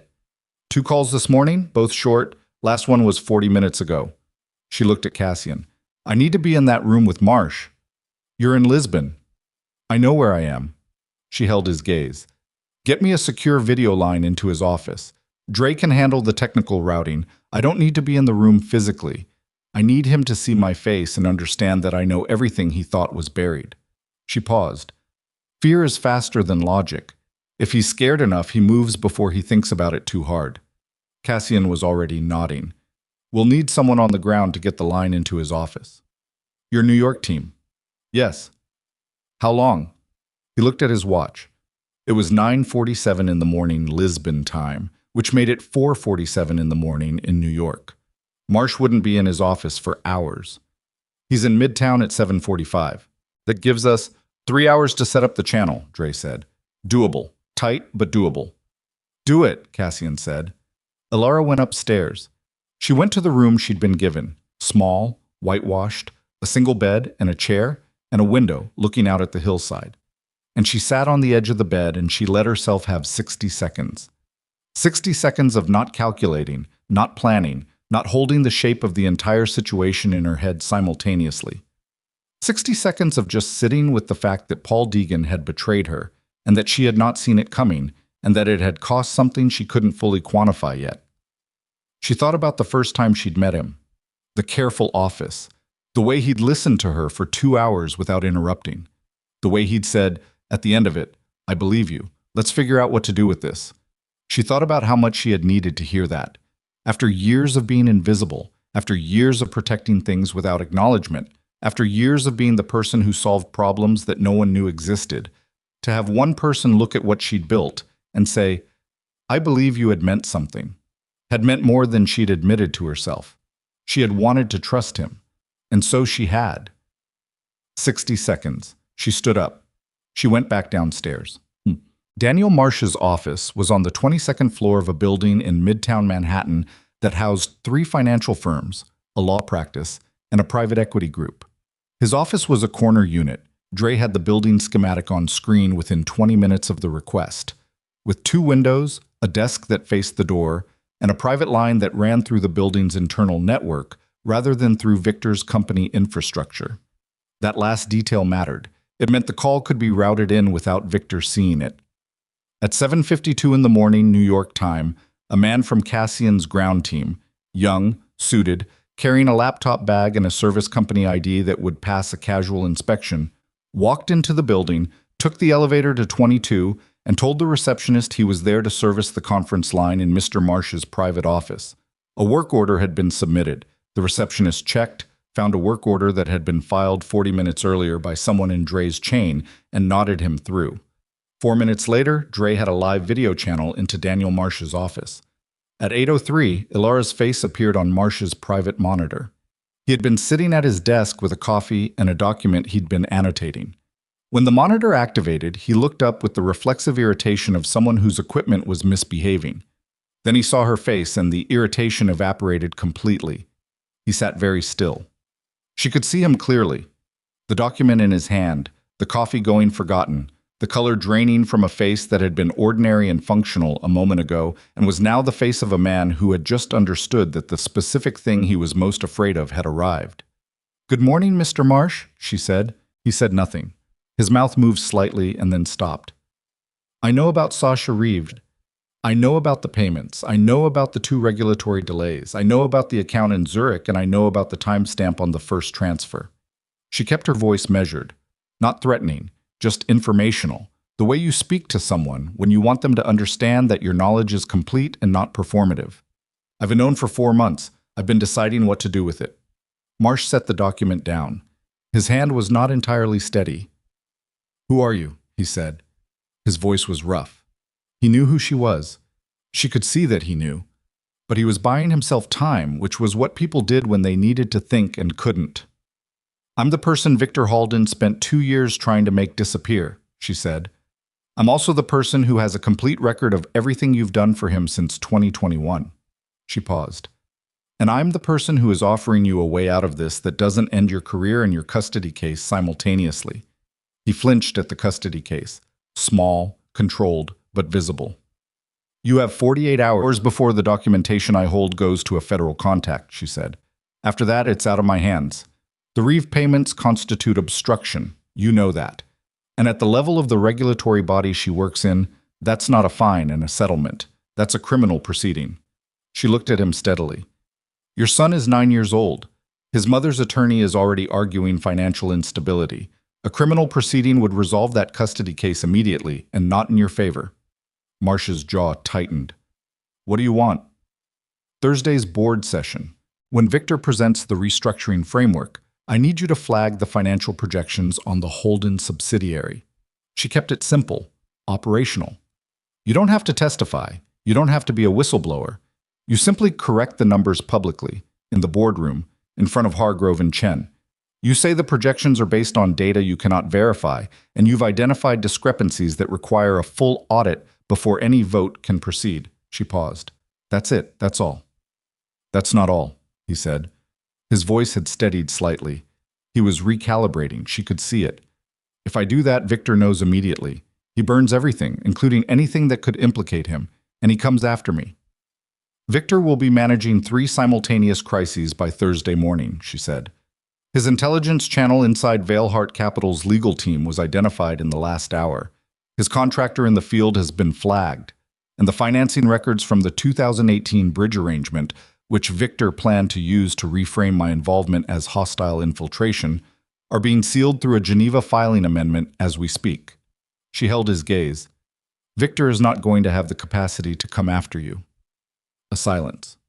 Marsh looked at her. He was doing the calculation. She could almost see the components of it moving across his face, the variables being weighed against each other. "Rourke Organization has a portfolio company looking for a senior analyst," she said. "The role is legitimate, well compensated, and the background check process is handled internally. Your employment record stays clean." She paused. "Your son needs you present. Not incarcerated, not disgraced, present." Marsh looked at the window. He looked at it for a long time. The city outside was already in full morning motion, the ordinary and different machinery of a day that didn't know or care what was happening inside this particular corner office. Then he looked back at her. "If I do this," he said, "and Victor finds a way around it anyway—" "He won't," she said. "You don't know that." "No," she said. "I don't. That's the honest answer." She held his eyes. "But I know that if you don't do this, the Reeve documentation goes to a federal contact who has been waiting for exactly this kind of entry point into the Holden partnership for 2 years, and that outcome is certain." She paused. "This one is not certain, but it's the better bet." He looked at her for a long moment. "Thursday morning," he said finally. "I'll flag the projections." "Thank you," she said. She ended the feed. She sat back from the screen and pressed both hands over her face for exactly 3 seconds. Then she dropped them. "Dre," she said. "Already routing confirmation to the New York team," he said. "And the Geneva amendment?" "Filing went through 20 minutes ago," Petra said. "The records are sealed." Elara stood up. She felt the exhaustion now. The first real wave of it. The kind that comes not when things are worse, but when the first segment of the response is complete and your body takes the opportunity to remind you that you've been running on cold tea and adrenaline for 14 hours. She didn't have the luxury of it yet. She pushed it down. "Adrian," she said to Cashin, "I need to talk to him again, properly, not in 30 seconds on a phone." "We have a secure line set up from the New York safe house," Cashin said. "Whitman can get him there." "Do it." Adrian Veilhart arrived at the safe house at 9:41 in the morning, which was a nondescript brownstone in a residential block in the West 50s that looked nothing from the outside like what it was, and he came in through the back entrance with Whitman at his shoulder, and the specific expression of a man who had been managing his own face very carefully for several hours and was now in a room where he didn't have to. He sat down across from the screen and looked at Elara's face and said, "Tell me everything." She told him. She told him about Marin Voss and the internal leak. She told him about Gideon Farr and the Geneva filing. She told him about the timeline that put Victor's knowledge at 11 days ahead of what they'd assumed. She told him about Paul. She told him about Paul last because it was the hardest, and she needed him to have the full context before it landed. When she finished, Adrian was quiet for a long time. He was looking at the table in front of him rather than the screen. His hands were flat on the surface. She could see the tendons in the backs of them. 15 years, he said. Yes. He was at my wedding, Adrian said. It came out strange, not accusing anyone, just locating the specific dimension of it. He was in the hospital when my father died. He was the first call I made when the SEC investigation started. A pause. He's my son's godfather. Elara said nothing. There was nothing to say to that would make it smaller or cleaner. Victor recruited him how long ago? Adrian said. We don't know yet. The Deegan channel may predate even my involvement with Paul. It's possible Victor had him before I ever walked into his office. She kept her voice steady. It's also possible Paul was legitimate for most of those years, and Victor found leverage at some point. We don't know. Does it matter? She thought about it. For criminal liability, yes. For what it means to you personally. She stopped. No, I don't think it matters. Adrian looked up at the screen. His face was doing something complicated and controlled, and she recognized it. It was the face he made when something had broken past the perimeter of the self-possession he maintained as a professional habit. She had seen it 3 times in 10 years. Once when his company was nearly dissolved. Once when his father died. Once, early in their marriage, when he had said something to her that he couldn't take back and knew it. I'm going to deal with Paul, he said, directly, today. Adrian? Not violently, he said, and there was something almost tired in it. But I'm going to look him in the face and I'm going to tell him what I know. I need to do that. A pause. I understand if that's not strategically optimal. She looked at him. It's not. If Paul knows his position is burned, he warns Victor. Victor already knows his position is burned. You burned it when you identified Deegan to Whitman. He held her gaze. He's going to know within hours regardless. I'd rather Paul hear it from me. She thought about it. He was right. The timeline on Victor's awareness was already running, and there was something in Adrian's voice that she recognized as non-negotiable in the specific way that certain things are non-negotiable, not because of strategy, but because of what a person needs to be able to live with themselves. Fine, she said, but Whitman stays in the room. Agreed. And after, I need you to go to Chen, not Hargrove. Chen directly. Don't call first, just go to his home. She leaned slightly forward. Tell Chen the truth about the 2018 financing. All of it. Tell him Elara Voss used family connections to keep the company solvent during the investigation, that it was legal, that she never took credit for it, and that the man who's been his partner on the board has been stealing from the company for 3 years. She paused. Chen has children. He's been with this company since the beginning. He's not a man who forgives being used. You think he'll vote against the restructuring? I think when he understands the full picture, he'll do more than that. He'll ask for an independent audit. She held his gaze. An independent audit kills the Thursday session entirely. Victor can't proceed with a vote while an audit is pending. Adrian absorbed this. He nodded once, a short and definitive motion. And Paul, she said, when you confront him, don't tell him about Marsh. Don't tell him about Chen. Don't tell him anything that's still in motion. I know, he said. I know you know. I'm saying it anyway. Something moved across his face. Not quite a smile, but in the vicinity of one. The smallest possible acknowledgement of the 10 years of her saying things he already knew because she needed them said, and him being surprised sometimes that she'd been right to say them. Elara, he said. She waited. When this is over, he started again. I know you're not coming back. I understand that, and I'm not asking you to. But I want you to know that I understand now what I didn't understand before. Not as an apology, just as a fact. He held the screen's eye without looking away. You were the most capable person in every room we were ever in together. I spent 10 years making sure you felt like you weren't.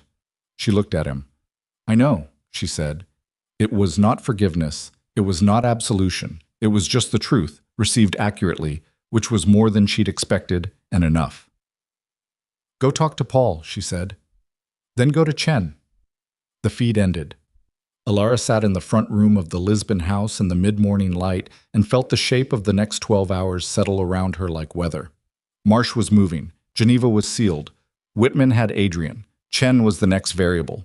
And somewhere in the financial district, Victor Halden was about to discover that the intelligence channel he'd built over 2 years had been identified, and the contractor he'd placed in the field had been flagged, and the board play he'd spent months constructing was about to have its financial foundation publicly contradicted by the one man who'd built it.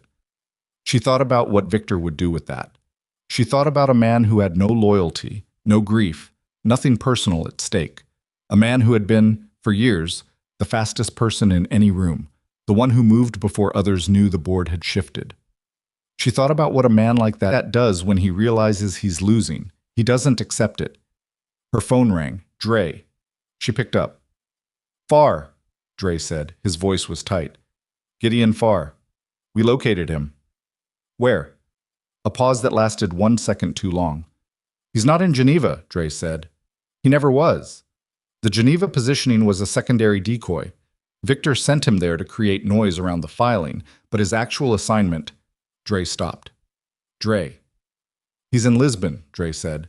"He's been in Lisbon for 4 days. His hotel is 6 blocks from this house." Elara stood up. She stood in the front room of the safe house with 6 Rourke security personnel on a perimeter that a professional intelligence contractor had apparently been surveilling for 4 days, and she understood that Victor Halden had not sent Gideon Farr to Geneva as a primary play. He had sent Farr to find her, not to watch, not to report. The sound of the perimeter alarm reached her half a second before Cassian appeared at the top of the basement stairs. And in his face, finally, for the first time since she'd known him, she saw something that was not containment and not calculation, but the raw animal recognition of a situation that has just become something else entirely. "They're at the wall," he said. The perimeter alarm was not loud. It was a low, sustained tone that moved through the house like a frequency rather than a sound, felt in the sternum before it was heard by the ear. And in the 3 seconds between the alarm activating and Cassian reaching the ground floor, the 6 men on the perimeter had already shifted from their rotation positions into a defensive configuration that Elara could see on the monitor bank Dre had activated on the hallway wall. 4 cameras. 4 angles. The stone wall on the north face had 2 men on it who had not been there 60 seconds ago. "How many?" Cassian said. He was already moving to the equipment cabinet beside the monitor bank, pulling it open, his movements precise and entirely without hurry in the way that trained people move when the situation is serious enough that hurry would be a liability. "North wall, 2 confirmed. South gate, I'm reading heat signatures, 3, possibly 4. Dre's voice came from the basement stairs where he'd positioned himself with a laptop. "They're not moving yet.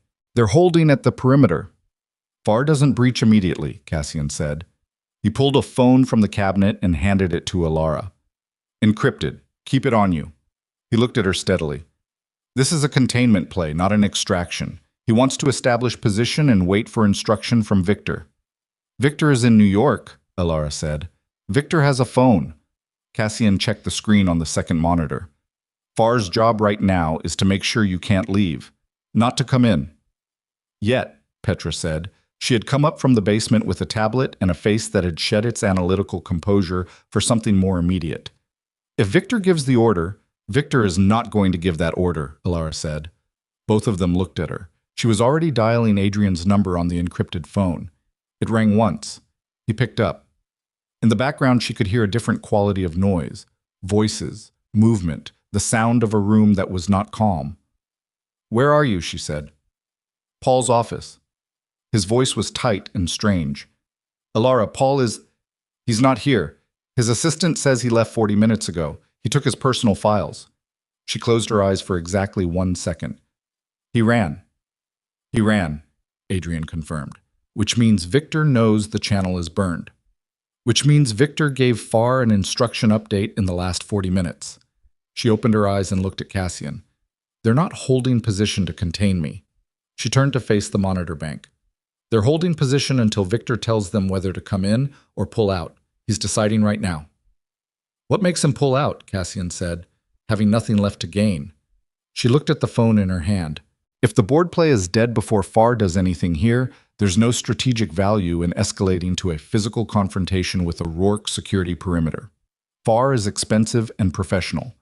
He doesn't take that risk for a client who's already lost the primary objective. So we kill the board play, Cassian said.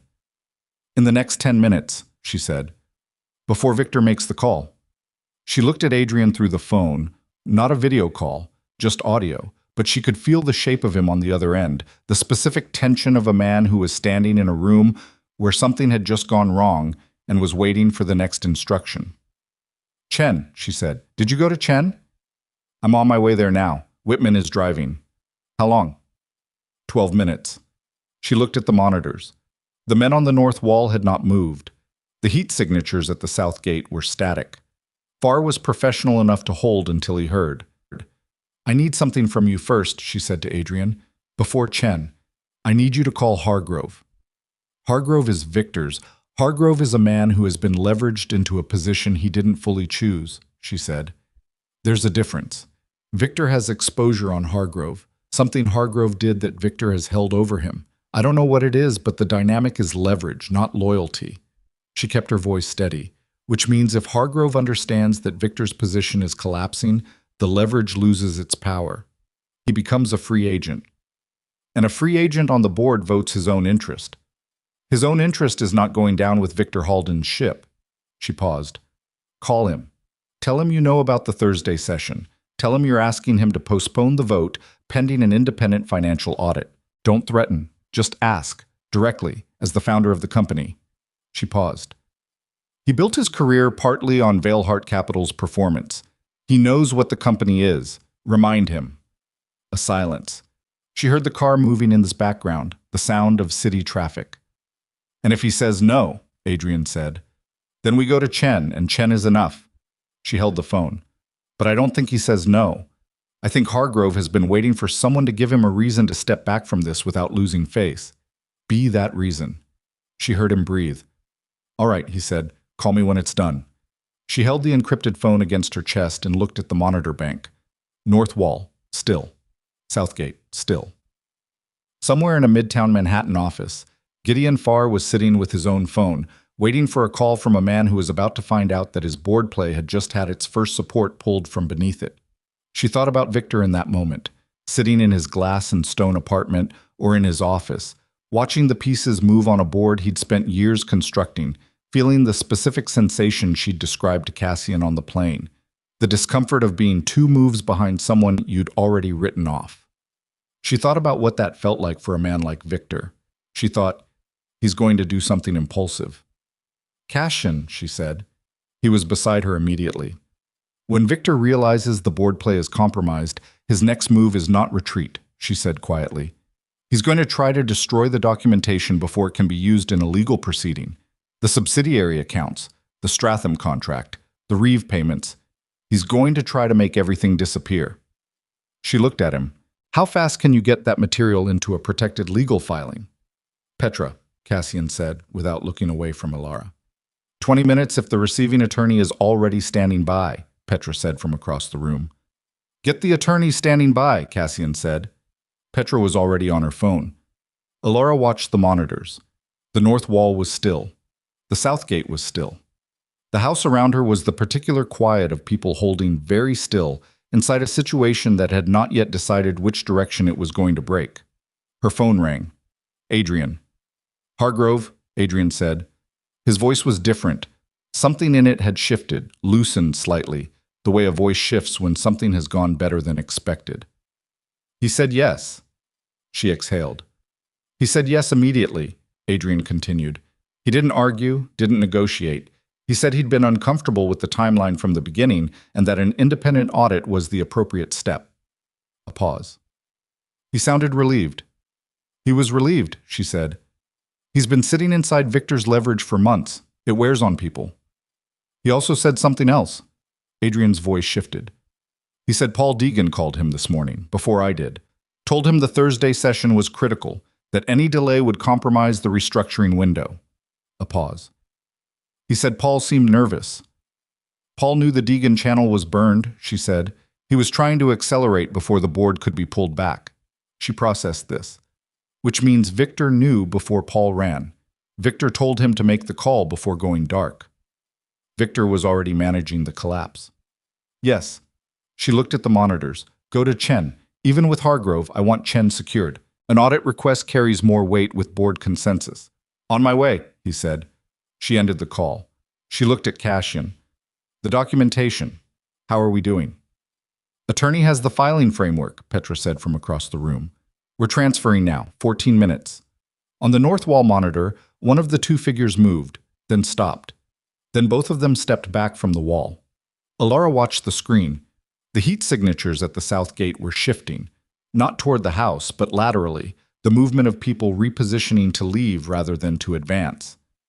They're pulling back, Dre said from the basement stairs. His voice carried the particular quality of relief that tries not to sound like relief and doesn't entirely succeed. Cassian was watching the monitor with his arms crossed. Farr got the call. Victor told him to stand down, Elara said. Victor is cutting his losses. She watched the figures on the north wall camera complete their retreat and disappear from the frame. She watched the south gate signatures disperse, 4 of them, she could see now, moving in 2 pairs in opposite directions down the hillside with the disciplined separation of professionals who were done with their assignment and were now simply men walking away from a wall in the morning light. The perimeter alarm tone faded. The house was quiet. Elara stood in the hallway of a safe house in Lisbon with an encrypted phone in her hand and her notebook in her other hand, and she breathed. 4 counts in, 4 counts out. Then she sat down on the single chair near the door, which she hadn't allowed herself to do in the last hour, and she felt the full weight of the last 18 hours settle into her legs and her shoulders and the back of her neck. Petra, she said, the filing. 11 minutes. Good. Victor Halden called his attorney at 10:47 in the morning, New York time, and instructed him to begin the process of withdrawing the restructuring proposal from the board's agenda. The attorney, who had been preparing the Thursday documents for 6 weeks, asked for a reason. Victor said, change circumstances. He ended the call. He sat in his office, not the apartment, but the glass-walled corner office in the Halden Group's building, the one with the view he'd spent 20 years earning. And he looked at the city below and ran the final calculation one more time, the way he always did, the way he'd been trained to do by a life that had rewarded calculation above everything else. The documentation was going into a protected legal filing. He knew that because his contact inside the Geneva oversight body had sent him a flag 20 minutes ago, an amendment to the Rourke filing that effectively sealed the 2018 bridge records behind a jurisdictional wall. He couldn't reach without a legal process that would take months and generate the kind of attention he couldn't afford. The Deegan channel was burned. Paul was gone, which meant Paul was a liability now. A man who knew too much and was frightened enough to become unpredictable. Hargrove had postponed the board session. Daniel Marsh had not come into the office this morning. Victor sat with all of this, and he was not panicking and he was not despairing. He was calculating, the way he always calculated. What could be saved? What had to be sacrificed? What could be restructured in the aftermath? I was still doing this calculation when 2 federal investigators walked into his office at 11:12 in the morning, accompanied by a building security manager who looked like he would rather be anywhere else, and presented him with a document that had been filed 47 minutes earlier with a federal court under seal. The filing included 3 years of documentation on the Holden Partnership subsidiary. It included the Stratham advisory contract. It included the transfer records connecting Sasha Reeve to a Cayman blind trust that traced, through 2 layers, to a Halden Group holding. It included a witness statement from Daniel Marsh dated that morning, attesting to his direct role in executing the financial redirects under Victor Halden's explicit instruction. Victor read the document. He read it the way he read everything, linearly, precisely, without expression. Then he set it on the desk and looked at the federal investigators and said, "I'll need my attorney present." "Of course," said the investigator. It was the last sentence Victor Halden spoke without counsel for the next 14 months. Elara learned about the federal filing from Dre, who had a contact in the court clerk's office who sent a notification when sealed filings of a certain financial category were received. She read the confirmation on Dre's tablet in the basement of the Lisbon house at 11:23 in the morning, and she sat with it for a moment before she said anything. Marsh moved faster than I expected, she said. He filed the statement at 9:58, Dre said, before you'd even finished the call with Adrian about Hargrove. She thought about that. A man sitting in a corner office in Midtown, his son's custody case in one hand and 20 years of career in the other, making a calculation that was, in the end, not complicated. It just required him to be more afraid of the right thing than the wrong one. He made a good choice, she said. He made a self-interested choice, Petra said from across the room. Those aren't mutually exclusive, Elara said. She stood up. She went upstairs. She went to the window in the front room that looked out at the hillside and the river below, and she stood there for a long time doing nothing in particular. Cassian found her there 15 minutes later. He stood in the doorway for a moment before he spoke, which was not hesitation. Cassian did not hesitate, but a kind of consideration, the deliberate pause of a man who understood that the next conversation mattered and wanted to enter it correctly. It's done, he said. I know. Victor will negotiate a plea. His attorneys will try to minimize exposure, but the Marsh statement combined with the financial documentation is sufficient for the primary charges. The Reeve obstruction adds federal weight. He paused. It won't be fast, but it will be complete. And Paul Deegan, she said, he surfaced in Montreal this morning, tried to access a bank account that had been flagged. He paused. He's been detained. Adrian's instructed his legal team to cooperate with the federal investigation. She looked at the river, wide and silver and unhurried in the midday light. How long had Paul been working with Victor, she asked. It was not a question she needed for strategy. It was a question she needed for herself. Our best estimate is 3 years, Cassian said. Victor approached him after the SEC investigation closed, when he identified Paul as the person who had the most complete picture of Veilhart Capital's vulnerabilities. He paused. He offered Paul a share of the company's post-restructuring value, significant enough that Paul decided the relationship he'd built with you and Adrian was worth less than what he was being offered. She absorbed this. 3 years. She had brought Paul into her confidence 2 years ago, which meant for one of those 2 years, everything she'd told him had gone directly to Victor. He told Victor about me before I told him about the Rourke connection, she said. It wasn't a question. Most likely, yes. Victor knew I was Tomas Voss's daughter before I ever sat down with Paul. That's our working assumption. She stood with this. The full dimension of it.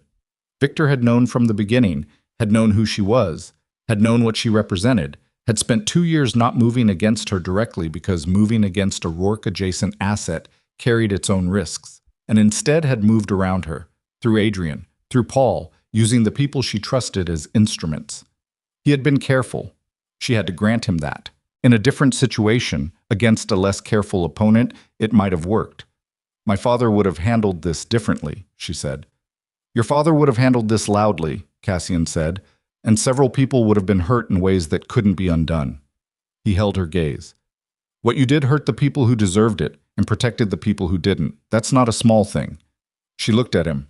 He was standing in the doorway with the particular quality of presence he always had, contained and genuine, and, she had come to understand over the last 2 days, carrying something of his own that was old and complicated and had to do with her father and with the years he'd spent keeping a promise Tomas Voss had extracted from him in some room she'd never seen. Why did you come personally? She asked. To the airfield. You could have sent a representative. The formal reclamation didn't require you to be there. He looked at her for a moment. Your father asked me to, he said. Not recently. Years ago, before he died, before I understood what the request would require. He paused. He said, when the time comes, go yourself. Don't send someone. She'll need to see that it matters enough that you came. He held her gaze. He knew you. He knew you wouldn't trust a proxy. He knew you'd need to see the real thing standing in front of you before you'd believe it was real. She felt something move in her chest at that, old and warm and aching, the way things feel when they arrive too late to be what they could have been and still mean something. He sounds like he knew me better than I knew myself at the time, she said. He talked about you constantly, Cassian said. For years. The daughter he'd hidden, the daughter who was safe somewhere, The daughter who was, his words, the sharpest person he'd ever met, and he included himself in that comparison. A pause. He was not a man who paid that kind of compliment lightly. She pressed her lips together for a moment. She looked back at the river. I never got to be angry at him, she said, for hiding me, for the choice he made. She paused. I understand why he made it. I understand it was the right call given what he knew. But there's a version of my life that went differently, and I never got to be angry at the person who decided that version wasn't the one I'd get. I know, Cassian said. Are you going to tell me he did what he thought was best? No, he said. He did what he could live with, which is different. And you're allowed to be angry about the cost of that. He was quiet for a moment. You can be angry at a dead man and still take what he left to you. Those things aren't contradictory. She looked at him. You've thought about this before, she said. I've had a long time to think about it. He said it simply, without opening the door into whatever was behind it. The position at the organization, running the legitimate global expansion, it's real and it's yours, and it doesn't require you to carry the parts of the legacy you don't want. He paused.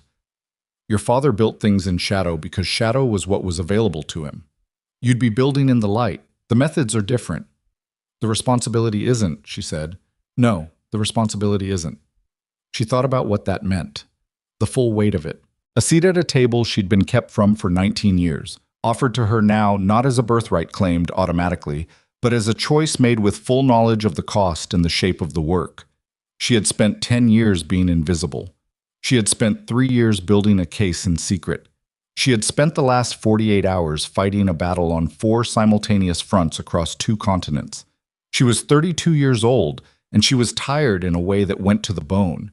And underneath the tiredness was something else. The beginning of something she didn't have a clean word for yet, but that felt like ground, like the first solid thing under her feet in a very long time.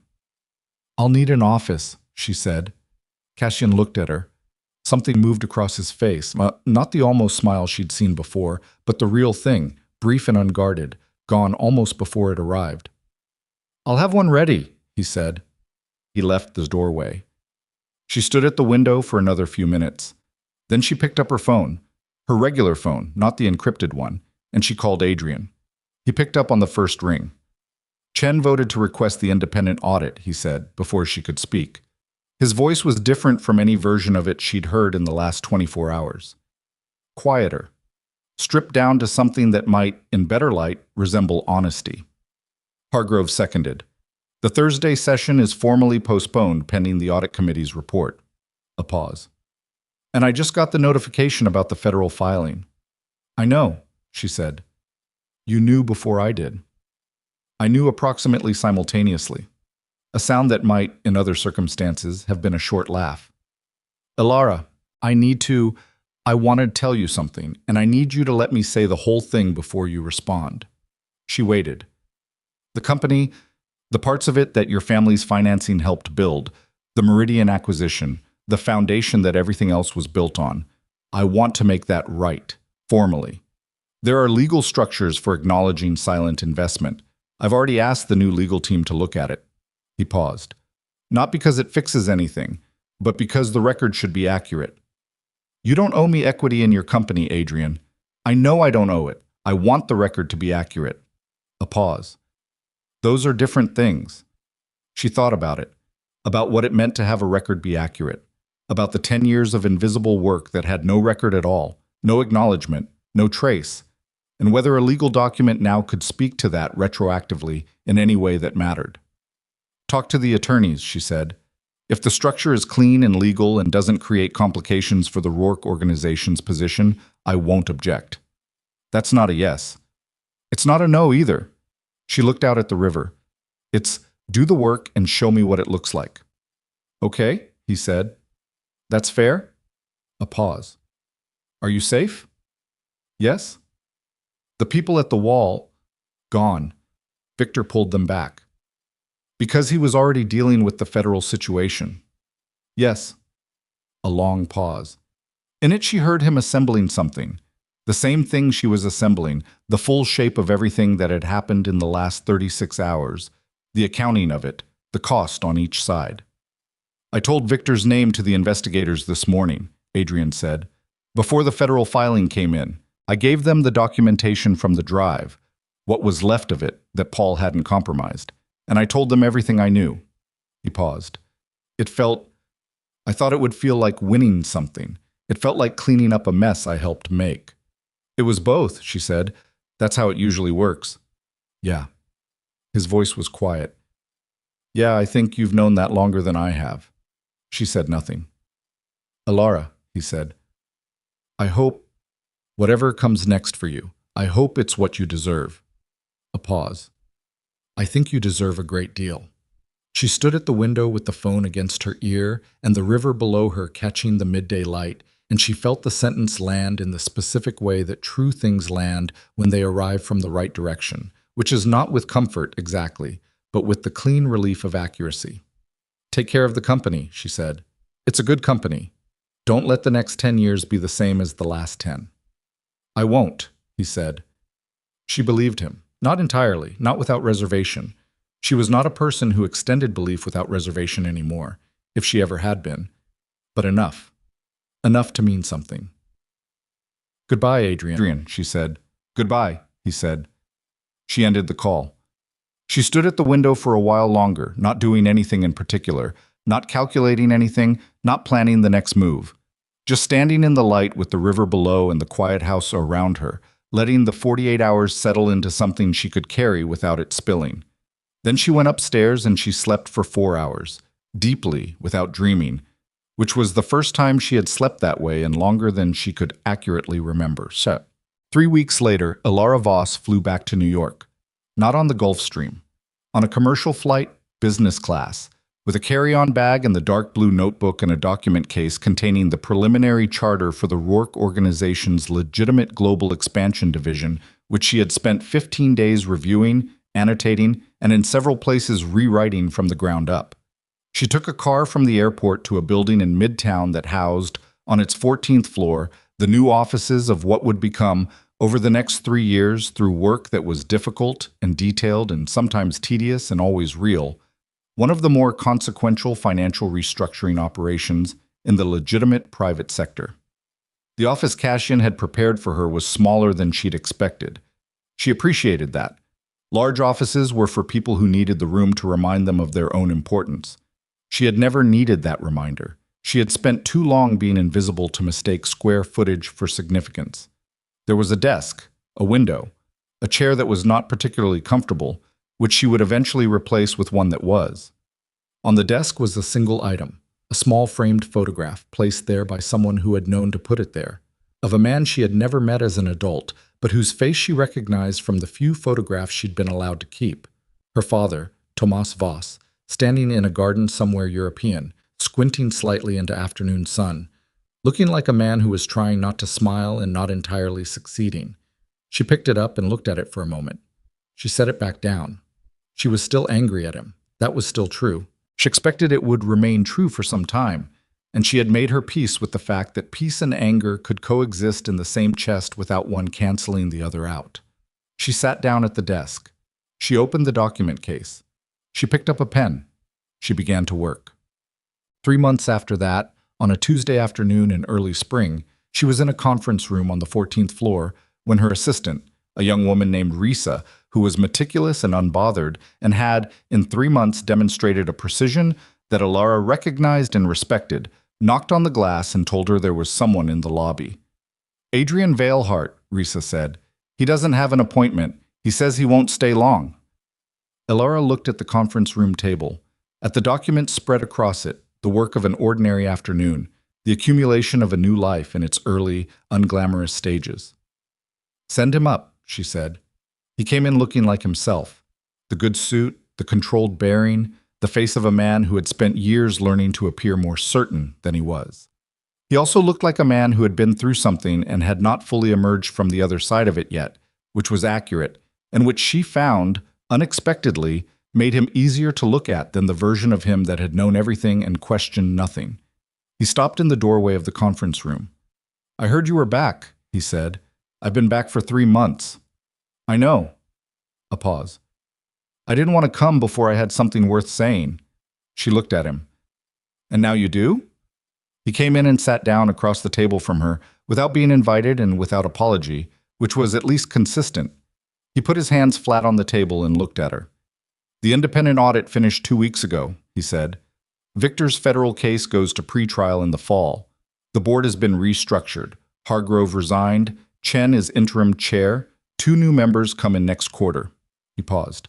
Paul Deegan entered a cooperation agreement with the federal prosecutors in exchange for a reduced charge. He'll lose his license. A beat. I thought you should know that directly, not through a filing. Thank you, she said.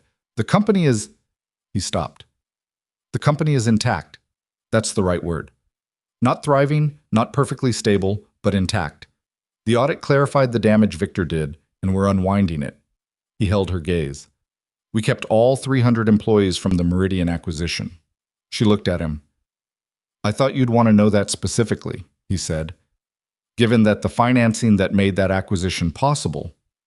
I know why you're telling me, she said. He nodded once. She looked at him across the table in the afternoon light of the office she was building, and she saw the full shape of him clearly. The man who had been arrogant and blind and had let himself be shaped by worse people than himself because it was easier than the alternative, and who was now sitting across from her with nothing to perform and nowhere to hide, and was, in that vulnerability, more genuinely himself than she had seen him in years. She thought about 10 years. She thought about all the rooms she had been invisible in, all the problems she had solved without credit, all the small daily decisions to stay and keep building something that he hadn't recognized as being built. She thought about the fact that she did not regret it. Not the staying, not the work, not even the invisibility in its time, because it had made her, had built in her a precision and a patience and a knowledge of her own capacity that she would not have discovered any other way. She thought about her father in the garden, squinting into the sun. The record amendment, she said. The silent investment acknowledgement your attorneys drafted. It's ready when you are, he said. I reviewed it, she said. It's structured correctly. She paused. I'll sign it. Something in his face shifted. Not relief exactly, but the specific release of tension that had been held so long it had become invisible until it let go. I'm also making a request, she said. He waited. The Meridian employees, the 300. I want a formal review of their compensation structure completed by end of year, not as part of any settlement or acknowledgement, independently, as a company decision. She held his gaze. Those jobs were protected because of work that cost something. The people doing them should be paid appropriately for what they do. Done, he said, without hesitation. She nodded. They sat for a moment in the quiet of the conference room, with the afternoon light coming through the window and the city doing its ordinary business 14 floors below, and there was nothing left that needed to be said. No resolution that hadn't been reached, no debt that hadn't been named, no conversation that had been avoided and now couldn't be avoided any longer. Everything had been said. Everything had been accounted for. She stood up. He stood up. At the door of the conference room, she stopped and turned back. Adrian. He looked at her. You built something real, she said. Whatever else is true, the company, the people in it, the thing you started when you had nothing, that's real. Don't let the last 10 years make you forget that you were capable of it. He looked at her for a long moment. His jaw moved slightly. He didn't say thank you, which was the right call. Thank you would have been insufficient, and he knew it. Take care of yourself, he said instead. I intend to, she said. She went back to her desk. She heard the elevator close behind him. She sat down and looked at the window and the city beyond it, ordinary and indifferent and full of the particular noise of people moving through their days with no knowledge of what had happened in the months preceding this afternoon and no reason to care. She picked up her pen. She looked at the photograph of her father on the desk. She was still angry at him. She was also, she realized, sitting in an office she had earned, in a life that was genuinely and completely her own, with work in front of her that was difficult and real and worth doing, something else as well. She was grateful. Not for the hiding, not for the years of invisibility, or the cost of the silence, or the 10 years in a life that had been too small for what she was. Not for any of that, for the precision, for the patience, for the knowledge, which she had now and would not give back, that she was capable of carrying the full weight of a thing alone in the dark and bringing it intact into the light. She had not needed rescuing. She had needed time. The time was over now. She bent her head over the document in front of her, and she began, in her careful and compressed and entirely her own handwriting, to write the first sentence of what came next. Outside, the city moved on.